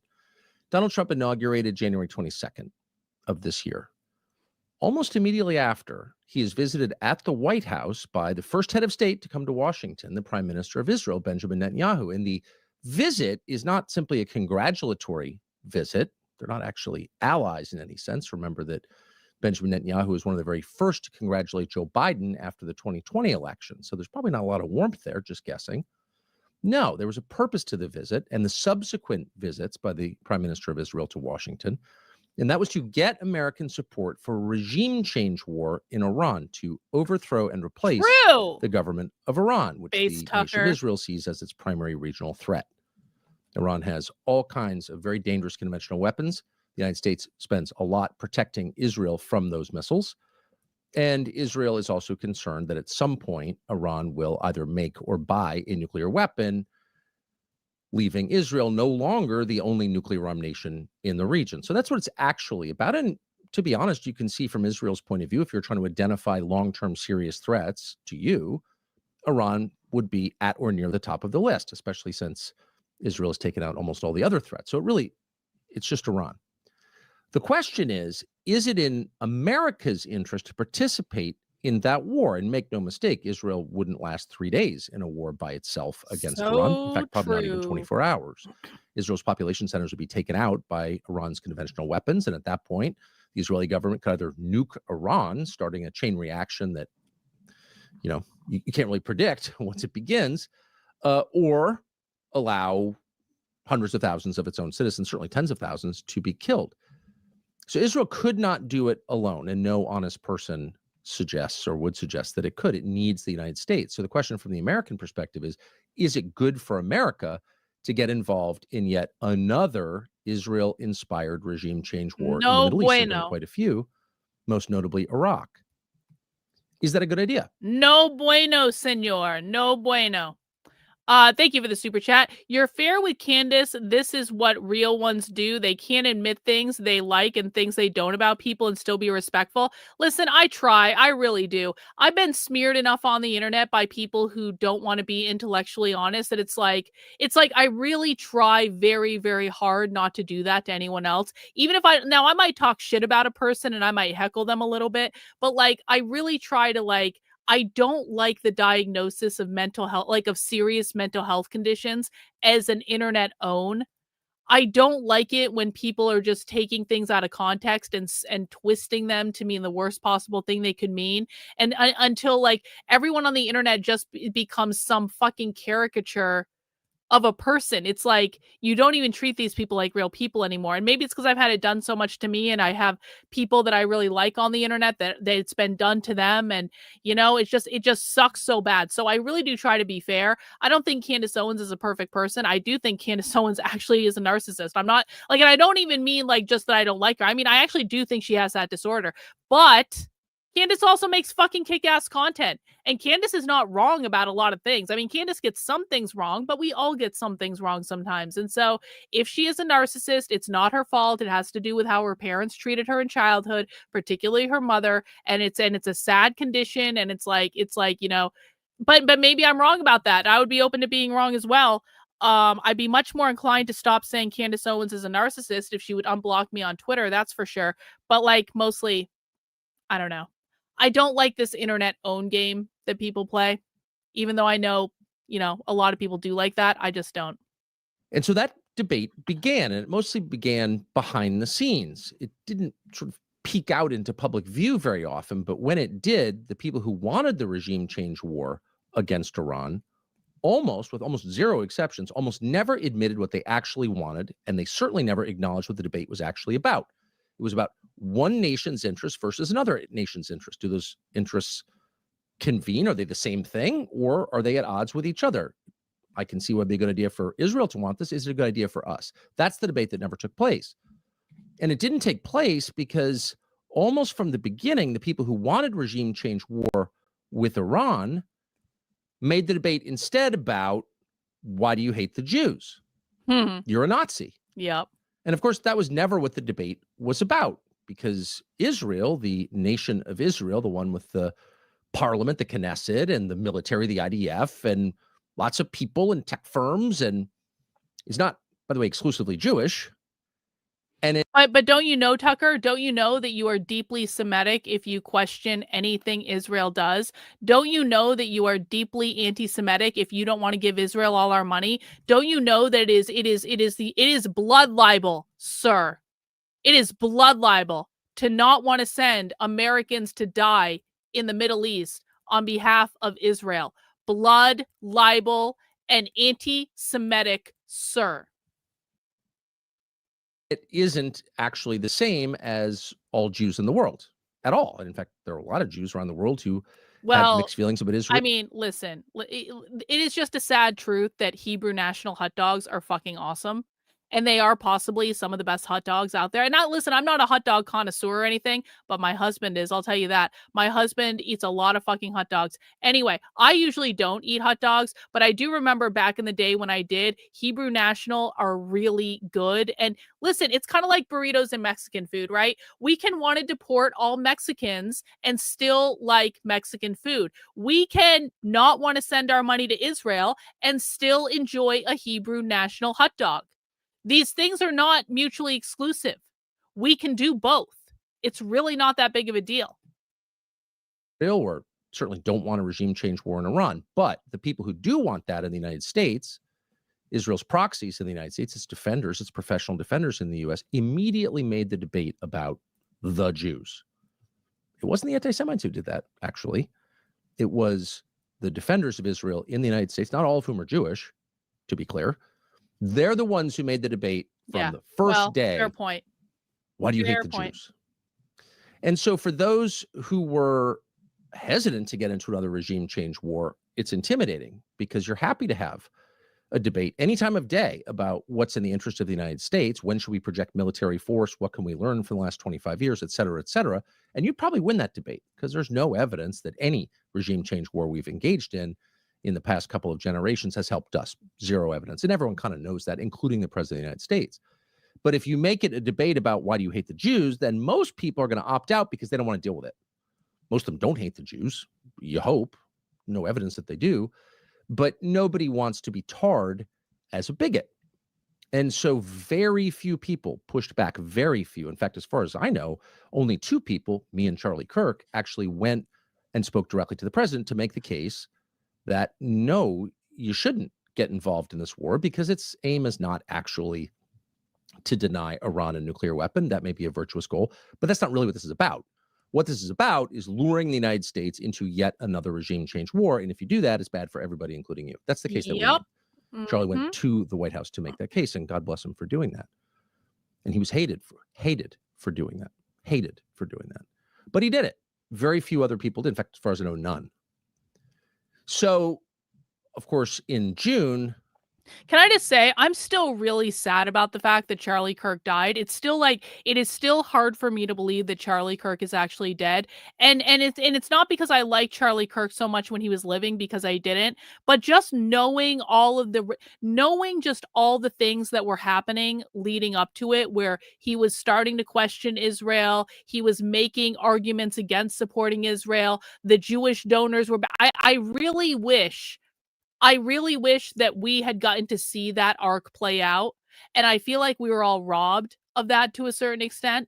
And it's just like, it is very deeply suspicious to me. And again, I have not been conspiratorial about the whole thing at all. Like, I don't know what happened with him dying. I really haven't paid close attention to it. I wouldn't take a side either way. I just think the death in general is tragic. And I think the fact that there was just this arc going on that maybe people were aware of, but they weren't really, I don't think, actively talking about, where his Jewish donors were pulling out because he was supporting Tucker. He was starting to question things. He went to the White House and said, don't do this, all this stuff. I really wish that we had gotten to see that arc play out, because that's kind of crazy. That's crazy. And so, I don't know. I'm still really sad about the whole thing. The debate ended, and the United States did commit military force to Iran. It bombed Iran and spent billions to protect Israel once again from the inevitable, the predictable conventional response from Iran, et cetera, et cetera. And in the end, thank God, we did not get lured into a regime change war. But the bitterness lingered, and the total unwillingness of the people pushing for that war to state their aims, to be honest about what they wanted, and to defend what they wanted, remained. They understood from the very first day that they could not win that debate. They didn't want that debate. They wanted another debate where they felt they could win, or at least cow their opponents into total silence. Yep. And that debate was about, quote, the Jews, anti-Semitism. And again, this is a country that hasn't had a lot of anti-Semitism. Decent people are not anti-Semitic. Christians understand that anti-Semitic behavior or thoughts, attitudes are unchristian, because Christians are universalist in their thinking. Every person has the capacity to come to God through Jesus. Every person, no matter how they were born. And so, of course, no sincere Christian could be an anti-Semite, and no sincere Christian would ever defend anti-Semitism. In fact, he would call it out as he would racism or any form of discrimination on the basis of blood. He would call it out immediately. So this was never about anti-Semitism, despite the fact there, of course, are anti-Semites and all kinds of other people in this country. There are 350 million of them. But this debate was not about the Jews or anti-Semitism. It was about when to use military force, and to what extent should you follow the lead of a much smaller nation as you think about your own nation. And for a lot of people, this was enormously frustrating, since Donald Trump was elected for the second time last November on a platform that explicitly promised, and this is why he was elected, to help the United States, which is in tough shape and getting worse. And everybody knows that. Mm-hmm. And all of a sudden, this foreign prime minister shows up and starts hijacking the attention and the money of our country to his ends. Yep. And that could be any prime minister, by the way. It happens to have been Benjamin Netanyahu. But conceptually, that's outrageous, and people were justly upset about it. Absolutely, they were upset about it. So where will this go? Well, of course, the people who think the U.S. government should act always and everywhere on behalf of its own citizens, the America First people, those people are going to win the debate. In fact, there's never actually been a real debate. But when people's mind fog clears, no way. Think about That's funny. Thank you for that. I appreciate it. We'll see if she does. I do hope she does. what just happened, they'll understand that this was never about the Jews or anti-Semitism, much less Hitler, who's been dead for 80 years as of April. Oh, by the way, No, it was about did you guys see? Did you guys see that there was like this big story today that's all over Twitter where they're like, Hitler had a micro penis. I swear to God, this is like the first thing I saw this morning when I woke up and I logged into Twitter, because I'm stupid and that's the first thing I always do in the morning. The first thing I see is Hitler had a micro penis and probably only one ball. And I'm just like, are they really this desperate? Are the Zionists really this desperate? Like, I mean, first off, I don't give a flying fuck what type of penis Hitler had, okay? I truly don't. Like why? Like this is the best they have is some fucking leftist at some university has now declared that Hitler had a micro penis. Like thank you for answering a question literally no one asked. Literally no one cared. And it's like all of the fucking Zionists are like, oh, what do you think of your great hero now? And it's like, I don't care. You want to know why? Because Hitler's fashion was great. Nazi fashion was great. It was fucking awesome. And so I don't actually care what Hitler's dick looked like. I don't fucking care. The man had swag, he had aura, he had a vibe. It is unmatched since World War II. The fashion was fucking awesome, okay? That's all that matters. Out Should the United States act in its own interests, or should it subvert its own interests on behalf of a foreign power with a very effective lobby in Washington? That's exactly what the debate is. And the answer is, of course, no. So the America First people, or the people who just think the government should serve its own citizens, which, let me remind you, is the only legitimate rationale for representative government. In other words, if the government is not representing its own citizens, if it doesn't care about its own citizens, it's not only off track, it's illegitimate. It has no basis to govern because it's a representative democracy. So you are morally bound, you're legally bound to represent your own people. That's the only purpose of having a government in our country, is to represent our people. And if you're not doing that, you're not legitimate.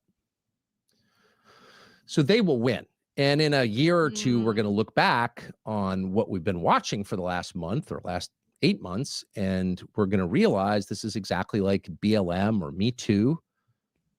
You know, at the core, there may have been a point, but so basically, fuck you, Trendlin. Trendlin, I was trying to ignore Trendlin in the chat, and Trendlin knew I was trying to ignore her, and so she sent me money. All right, hang on. Trendlin just paid me $20 to play this clip, and so I have to. And if you guys don't like it, it's a you problem and all that stuff. If you don't like it, blame Trendlin. Because Trendlin just sent me $20 and you guys did not send me $20. So we have to interrupt this program to see what Trendlin sent us, which doesn't look good. I'm going to tell you that. But okay, let's see. It's only 39 seconds. Hitler had only one big ball. Gary had two, but they weren't small. Himmler had something similar. And the Goebbels had no balls at all. Ready? Up the tempo. Here we go. Hitler had only one big ball. Gary had two, but they weren't small. Hitler had something similar. And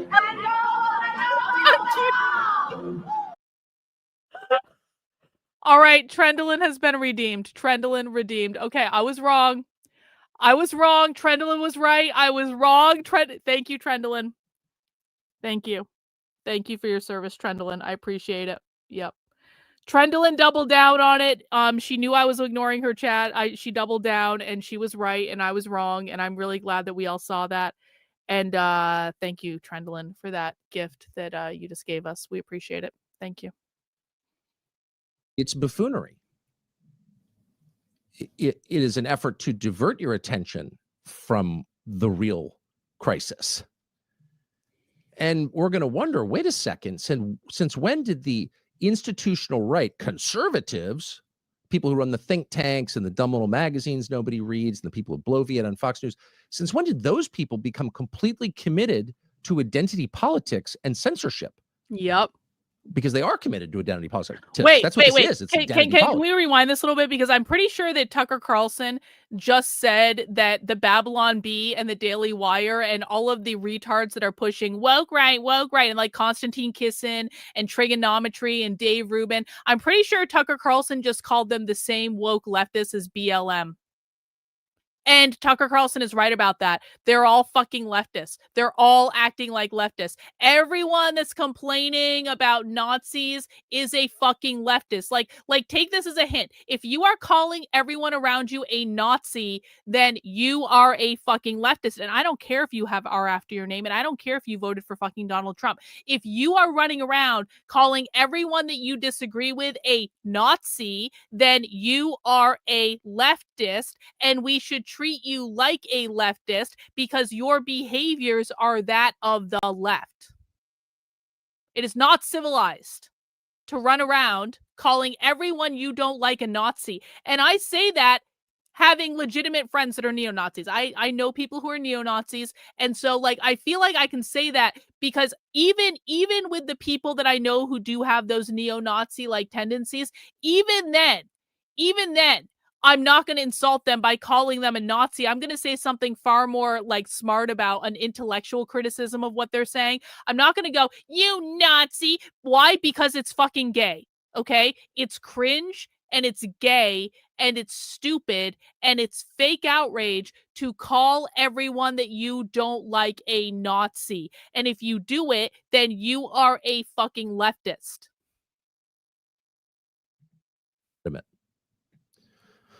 So they will win.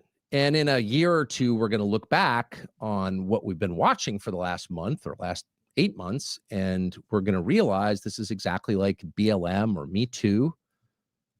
You know, at the core, there may have been a point, but basically, it's buffoonery. It is an effort to divert your attention from the real crisis. And we're going to wonder, wait a second, since when did the institutional right, conservatives, people who run the think tanks and the dumb little magazines nobody reads, and the people who blow Viet on Fox News, since when did those people become completely committed to identity politics and censorship?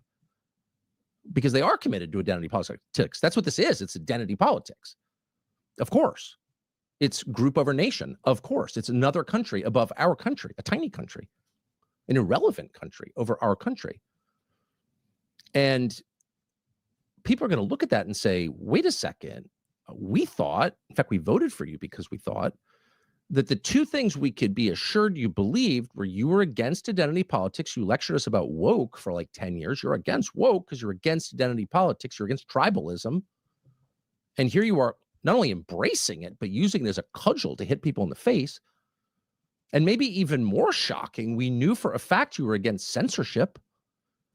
I mean, isn't that the whole point of the Trump election? We're against censorship. You can't censor people in a free society. You can't have censorship in a democracy. How will you have the information required to vote?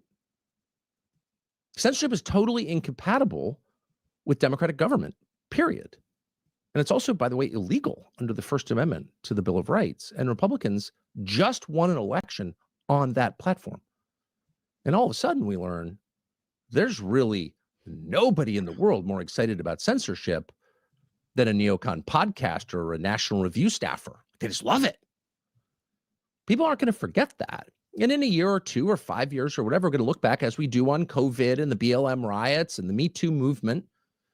And we're going to ask ourselves, how did we fall for another moral panic, another social media driven moral panic? How did everyone go insane all at once, denouncing each other and denouncing old friends and beclowning themselves because they're caught up in this moment and they can't see that they're betraying the very principles they claimed like 6 months ago they would give their lives for. Yep.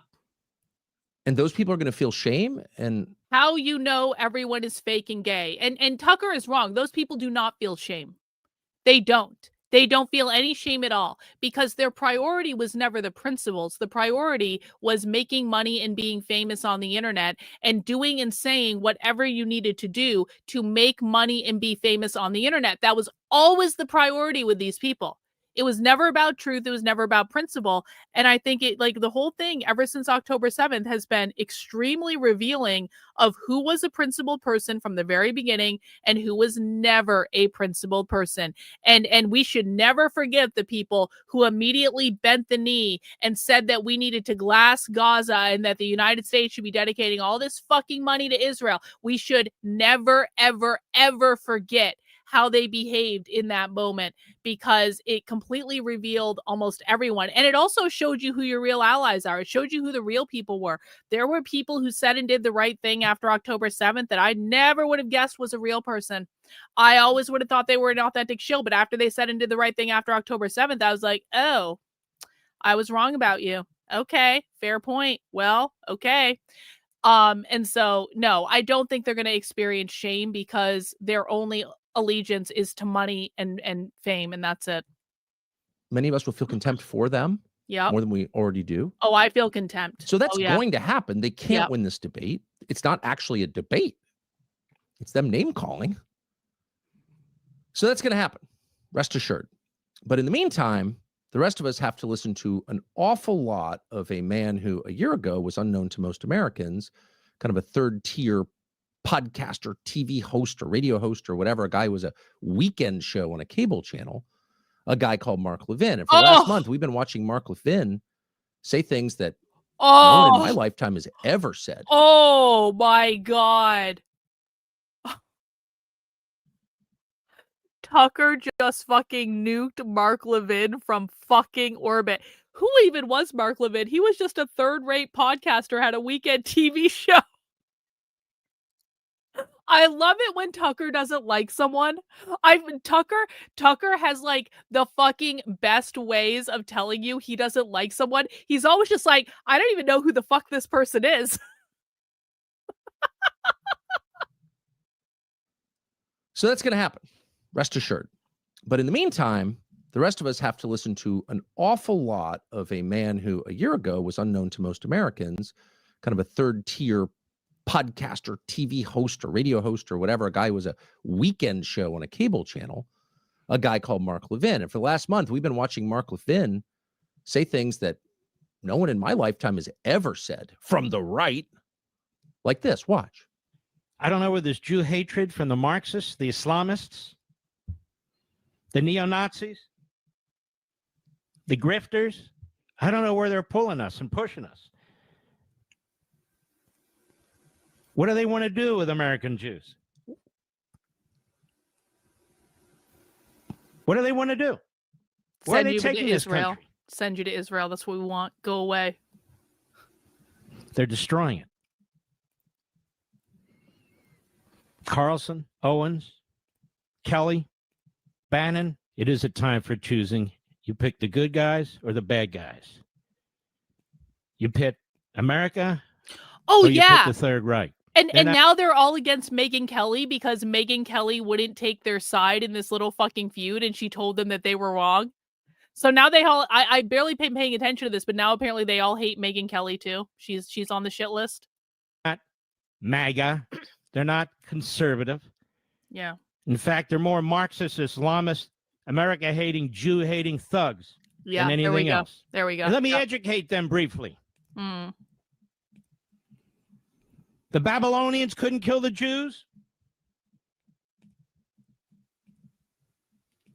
The Persians couldn't kill the Jews.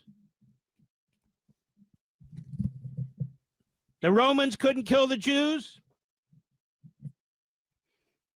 Hitler couldn't kill the Jews, and by this I mean eliminate them.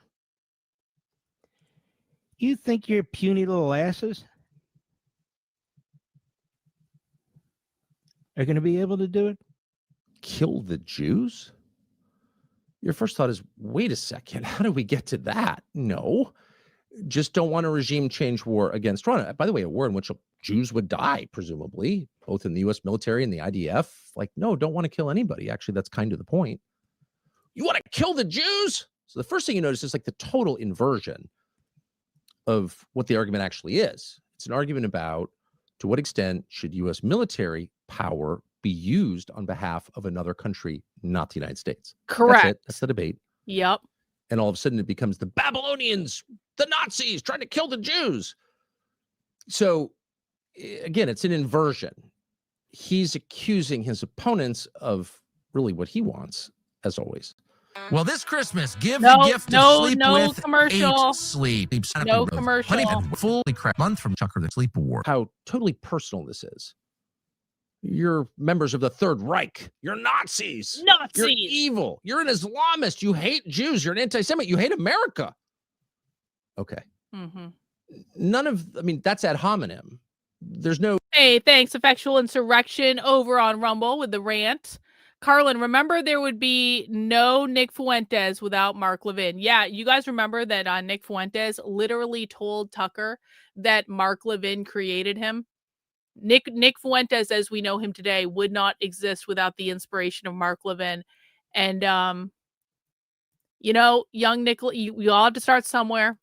And young Nicholas got exactly the voice he needed when he needed it to set him on the righteous path that he is on today. And I'm just really glad for him that he had that moment with Mark Levin, because Mark Levin's a total piece of shit now. But you know what? There was a time when he said something correct that did inspire our future king of America, Nick Fuentes. Who even attempt to address the argument that anyone Mark Levin doesn't agree with is making. Instead, it's just attacking them as people. And the third thing you notice is what animates this, which is hate. Mark Levin is filled with hate, obviously. And hate is one of those words that is thrown around a lot as a weapon You're filled with hate. That's hate. It's hate speech. Therefore, you can't say it, etc. But that doesn't mean just because the word itself is used cynically that the term doesn't describe anything or that hate isn't real. Hate is absolutely real. Hate is absolutely real. And if you listen to enough Mark Levin, you yourself can become hateful. Mm-hmm. True. Reacting against it can turn you into what he claims you are. And that's just a fact of human nature. You stick your face right up against this, after a while, you will become hateful. All of us, even people who are committed to not being the way. It happened to me last week, a week ago tonight. I'm sitting on stage with Megyn Kelly at an event she was doing in New York. And I think Dick Cheney had died that day. And I knew Dick Cheney, obviously, and he had died. And I disagree with Dick Cheney, but I'm not going to criticize a man on the day he dies. I'm just not going to do that because I have reverence for death. That's very nice, Tucker. We got a super chat from Mark's Lives over on Rumble. Thank you, Karlyn, for your top quality research and for breaking James Lindsay. Yup, I still take credit for that. Me and my community, we were working on driving James insane before James even started all the woke right bullshit. And so we were right, and everyone who told us we were wrong was wrong. And everyone who ever told me, Karlyn, why are you attacking James Lindsay? You should be really working with him. You were all wrong, and I was right. And you need to sit in your wrongness and be wrong because we drove James Lindsay insane, and we got there before anyone else did. And, the Groypers also played a big role in it, too. You cannot discount the contribution of the Groypers because this was a team effort. This was a team effort. Thank you, Nick. 90s Christian satanic panic all over again times 10 with the Zionists. Yeah, that's actually a really good way to put it. Indeed. But I had a lot of emotion on the topic. And so I said a few nice words about Dick Cheney. He was a great flycaster or whatever. And then I started thinking about his daughter, Liz Cheney, whom I also know and have disliked intensely for quite some time because she slandered me and because I think she is a violence espouser, and I disagree with that, and I have contempt for it. But rather than say that, I just attacked in a vicious way Liz Cheney. And I said something awful about Liz Cheney, actually. Didn't explain why I was mad at Liz Cheney. I just slandered Liz Cheney, basically. And I said that her father would be ashamed of her, and if I had a daughter like that, I'd probably kill myself, which is an awful thing to say. It's kind of hard to believe I said that. But in my mind, I was thinking of all the people I dislike, Liz Cheney would probably be at the top of the list. And so therefore, because I dislike her personally, because I know her personally, and because I so disagree with everything about her political views, I'm the opposite of Liz Cheney. If you were to graph it out, I'd be on one side, Liz Cheney on the other. Because we disagree so profoundly, I told myself, clearly I must have told myself, that you could say anything you want about Liz Cheney. She's not really human. You can say anything you want, including something really awful and nasty, like if I was her dad, I would kill myself. Who thinks like that? Who talks like that? Well, I have to say, I really actually do appreciate this self-reflection that Tucker is doing right now. And I also appreciate the way that even when Tucker very much dislike, and maybe everyone's always telling me to try to be nicer on the internet. Maybe I'm going to try to take a lesson from that. This is a horrible freeze frame for Tucker. Hang on. I'm not going to do Tucker. That's much better. I'm not going to do Tucker dirty like that with a bad freeze frame. Maybe I like the way that Tucker is talking about people when he vehemently disagrees with him, because he's not yelling. He's not shouting. He's just saying, I don't like this person for reason X, Y, B, and Z. But I also appreciate the fact that Tucker has maybe made some comments that maybe weren't the best comments he could have made, because I myself have also made comments every once in a while, like saying I bent Enrique Tarrio over and fucked him on his own show. I have also made comments like that maybe in my higher self I probably shouldn't have made if I was being a good and decent person, although I really did bend Enrique Tarrio over and fuck him on his own show. That actually did happen. But maybe I could have said it in a much nicer way, and maybe I'm going to think about that after we finish this episode. Really awful and nasty, like if I was her dad, I would kill myself. Who thinks like that? Who talks like that? Well, I did. And so I just want to say I'm sorry to Liz Cheney, and I mean that too. I mean that. I shouldn't have said that. I'm sorry I said that. I will not stop disagreeing with Liz Cheney until she changes her views. I hope that she does. But there is never an excuse to talk about people like that. And that kind of is the trap here. Mark Levin is almost 70 years old. No one's going to eat the dog food here, okay? That is not a message anyone's going to buy. So the fear is not that Mark Levin will take over American politics. That's not going to happen. The fear is that we become Mark Levin. By staring at Mark Levin too much, we become him. True. Another way of putting it is the fight is not against Mark Levin and the many Mark Levins out there, the screamers, the slanderers, the impugners of character, the liars. The real fight is within ourselves. The real fight is against our own nature, our own natural inclination to, in the face of Mark Levin, become Mark Levin. And the cost is to us. You hurt yourself. Don't become evil. Because what's the point? What is the point?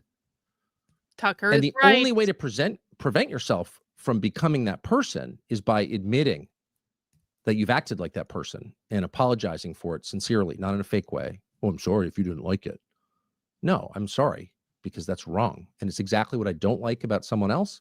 I don't like it. I fucking hate it more than almost anything when people say, I'm sorry you didn't like it. Like, don't, like, pro tip, guys, if you ever fuck up around me and you say, I'm sorry you didn't like it or something to that effect, that is not going to make the problem better. It's actually going to make the problem much, much, much, much, much, much, much worse. And I'm actually going to probably be even more pissed off at you than I already am. Like, I don't think that there's anything. This is another bad freeze frame for Tucker. Hang on. There we go. Much better. Like, I don't think there's, like, people think that it's a bad thing to apologize to someone. We are all human. We all make mistakes. And when we make mistakes, we should be able to actually apologize. And if you're not sorry for what you did and the apology isn't authentic, then don't say something stupid and throwaway like, I'm sorry you didn't like it. Because it's like, it's actually even more insulting than not doing an apology at all. It's a bullshit thing to do. And like literally fuck anyone who does that. That and the silent treatment. That and just someone being non-responsive, like at all to anything. Those are the two things that piss me off more than anything anyone can do. Right. Because that's wrong. And it's exactly what I don't like about someone else. And I don't like it about myself when I do it. And I'm going to try not to do it again. And of course I will do it. Probably by the end of the show, I'll do it again. Because I'm prone to that. Because I get mad. But we need to say every single time we do that, no, I'm sorry I did that, and I'll try my best not to do it again. So really, just to keep in mind, as things heat up, don't become the people you despise, or else what's the point? We wind up, I mean, the Second World War is that story. We're fighting for freedom, but we're arming Joseph Stalin to do it. Really, we sent more money and airplanes and tanks and jeeps and boots and food to Joseph Stalin, the greatest mass murderer in history, in order to bring what? Freedom to the world? It's not a defense of Hitler, of course, but that's shameful. The Roosevelt administration did that with the full support of his party. It's like, don't become the thing that you hate. That's it. And if you don't do that, if you allow yourself to get carried away, so mad that you start mimicking the hate that's coming at you, what happens? Well, of course, it flowers into violence. Like, that's inevitable. We're very close to that now. In fact, we're there in some ways. It's happened. We're still talking about a political assassination, a friend's political assassination on September 10th. Charlie Kirk. Hang on. We got a super chat from Effectual Insurrection over on Rumble. That's a dick and insincere statement. I learned that in therapy with my parents at 12, and then I studied my therapist's pathologies, and it was a war. Yeah, I can understand that, Effectual Insurrection. Thank you for the money. Was murdered because of this. So it can happen, and it will happen unless all of us prevent ourselves from becoming that. And by the way, you can't control other people. All you can do is control your own behavior. So if you act like that, apologize for it. I'm going to really try and do that. True. But we are absolutely moving toward violence. And it should be really clear. That's the other thing, is you don't want to espouse violence, because where does it go? It always begets more violence 100% of the time. September 11th led to millions of deaths in the Middle East. Yeah. October 7th led to Gaza. Like this, once the violence begins, you can't predict its course, but you can be fairly certain it will accelerate. And when that happens, all calculations change and people change.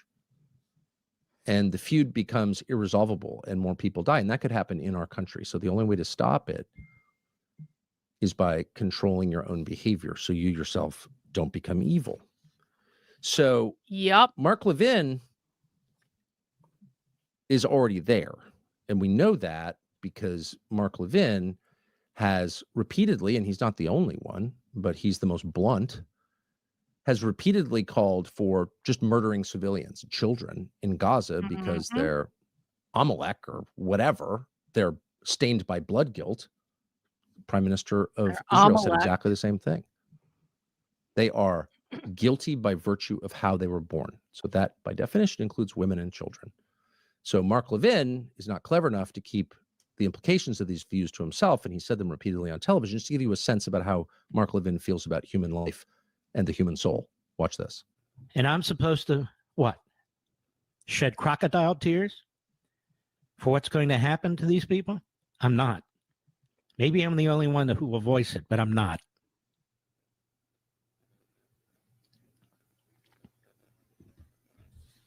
I truly don't understand how people like Mark Levin cannot understand that what they're advocating for is fucking evil. I don't have any special love or any special affinity for the Palestinians. I don't care, just in general, all things being equal, I don't care about the Palestinians. I'm not pro-Palestine. I am anti-Israel. On Palestine, I'm like pretty neutral. But the thing of it is when you are arguing for the eradication of an entire fucking group of people based on how they were born, and you don't understand that that is fucking evil, then you are the problem. Mark Levin is the problem. Laura Loomer is the problem. Everyone who thinks that Israel is doing nothing wrong and everything they're doing just fine, that they are the fucking problem. And they want to call us anti-Semites. And they want to paint us as the bad guys.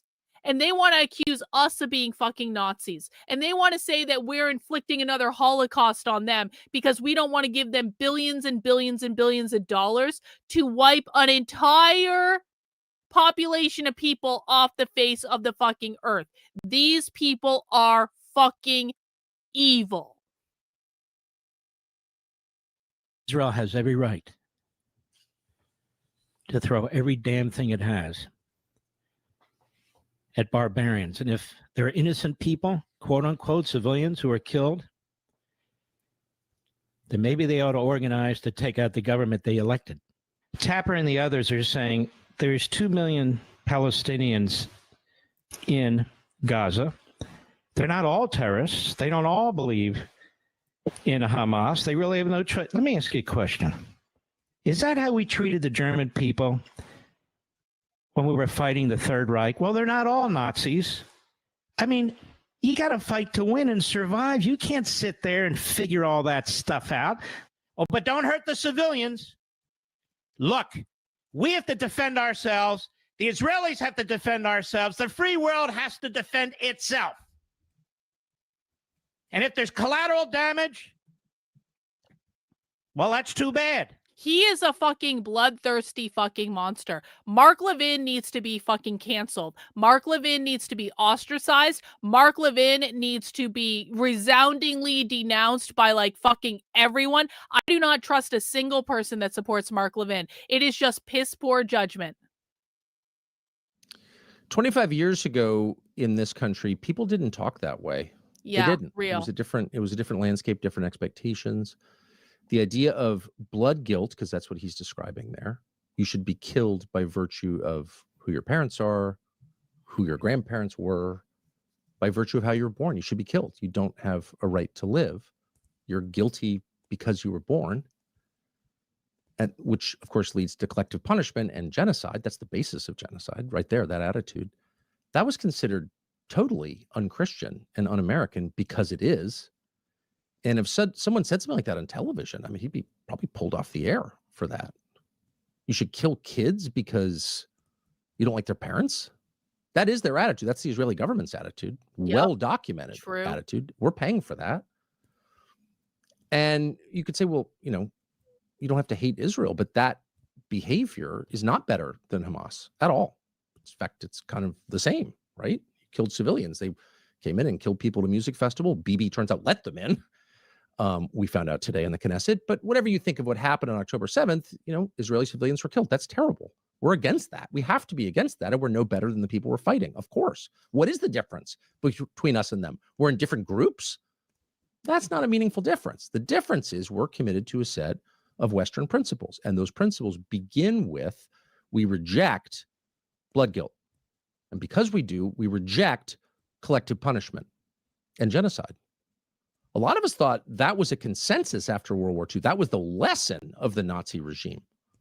Should have been the lesson of the Soviet regime, which of course practiced collective punishment and committed genocide against Christians. Most people don't even know that. It did more efficiently than the Nazis did, but all of it is terrible. All of it is awful.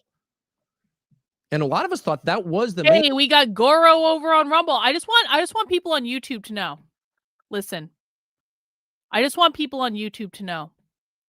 Rumble is kicking your guys' ass in super chats today. And there are significantly less people watching on Rumble than there are on YouTube. Rumble is kicking your asses in super chats, and everyone watching on YouTube should feel ashamed of yourselves because you're all freeloaders. And I don't mind, not everyone can afford to super chat. I know that. But like, if you appreciate the fact that we're watching this and that I'm giving you my commentary, and if I'm entertaining you or making you laugh or even making you cry, feel free to throw in a couple of bucks, because I am funded by you guys and I can't do my work exposing the far left if you guys don't fund it. And super chats are a great way to fund it. I'm just saying that Rumble right now is kicking YouTube's ass, and YouTube in the chat, you guys should all feel ashamed of yourselves. You really should. Goro over on Rumble. The purpose of the post-WW2 Geneva Convention and the UN resolution was to prevent the atrocities of not just the Axis powers, but also the Allies. If any country should learn that, it is Israel. One would think. One would think. Thank you, Goro, and thank you, Rumble, for being such amazing super chatters today, YouTube. Thanks, Sassy. I appreciate the tip. Lesson that we're supposed to take away from the war. Mikal on Rumble says, suck it, YouTube. The Rumble chat is now shit talking the YouTube chat. Okay. Like Mikal for life over on Rumble has told everyone in the YouTube chat to suck it with another Rumble rant. OC is now cheering on YouTube. See, this is great. You guys can totally have a bidding war. Let's see who wins the most super chats. By the way, that's a great lesson. That's an excellent lesson. We should take that lesson from the Second World War. And then you wake up and there's Mark Levin, and not just Mark Levin, but our policymakers, our members of Congress. Most of them are not Jewish, by the way. This infected everybody. That's okay. It's not okay. It'll never be okay. It's a shame. It's shameful behavior. It's a stain on this country. You can't fight people unless you think you're morally superior to them. You shouldn't be.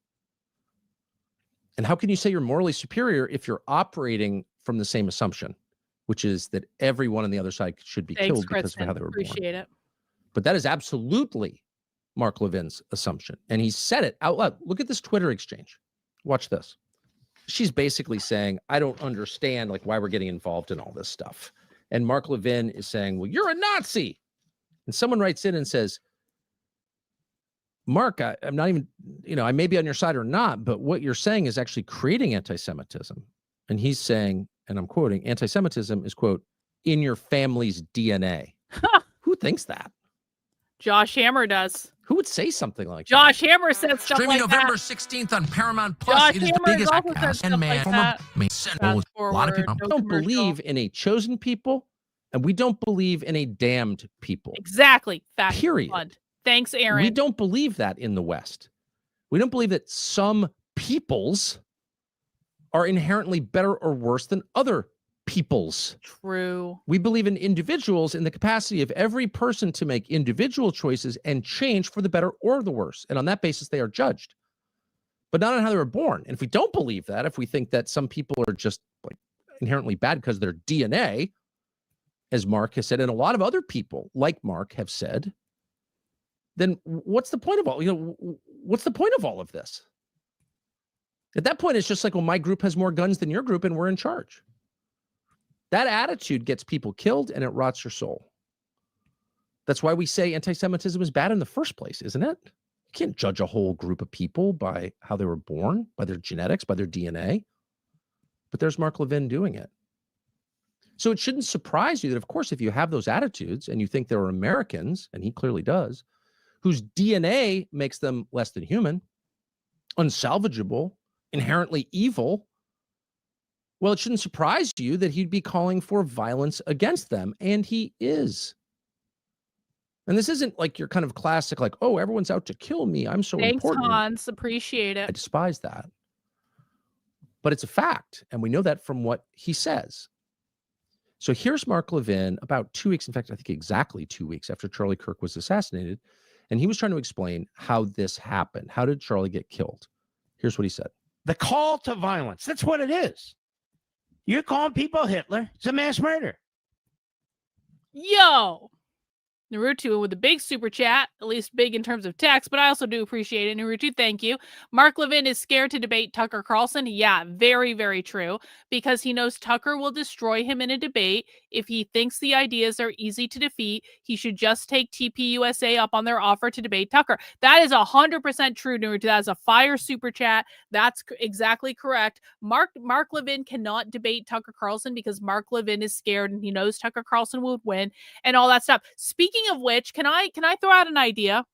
I don't know when exactly I'm going to do this, but I'm just like, I'm throwing out an idea. I want to do a campaign, like an actual campaign where everyone has to work together. I want to challenge Andy No to a debate, but I want to do it in a really, not in the same way we challenged James Lindsay to a debate because we knew James would never do it.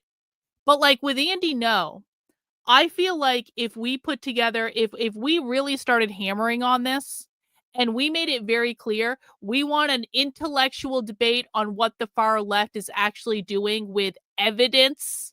We're going to look at evidence and we're going to talk about what they're doing.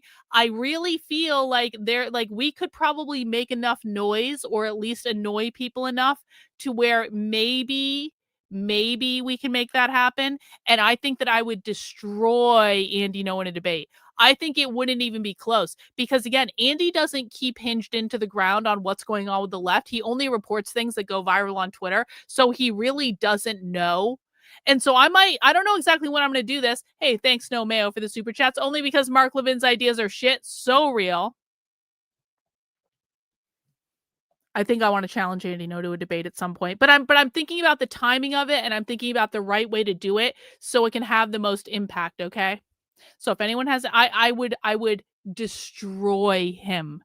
I would destroy him and it wouldn't even be close. And it's also the thing too, is that Andy is going to look really, really bad if he refuses to debate me, if we present it in the right way. And so, like, it's not like I'm just some person off the street. I've been doing this for years. I have a metric fuck ton of evidence, but I want to get my evidence in better working order before I do this. Like, I want to build the dictionary that I've been working on Decode the Left. I want to have that up. I want to have a couple other things up before I actually do this.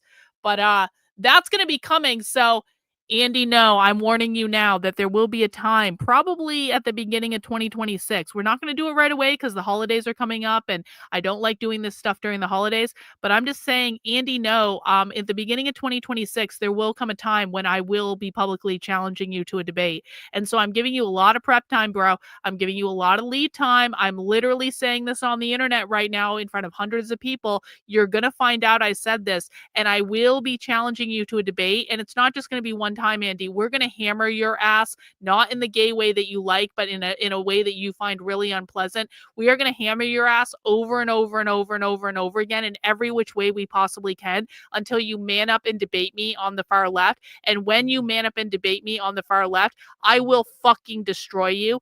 And you know it, and I know it. So game on, motherfucker. You want to smear me on the internet by posting out of context videos? I will drag this out over the course of fucking years, Andy.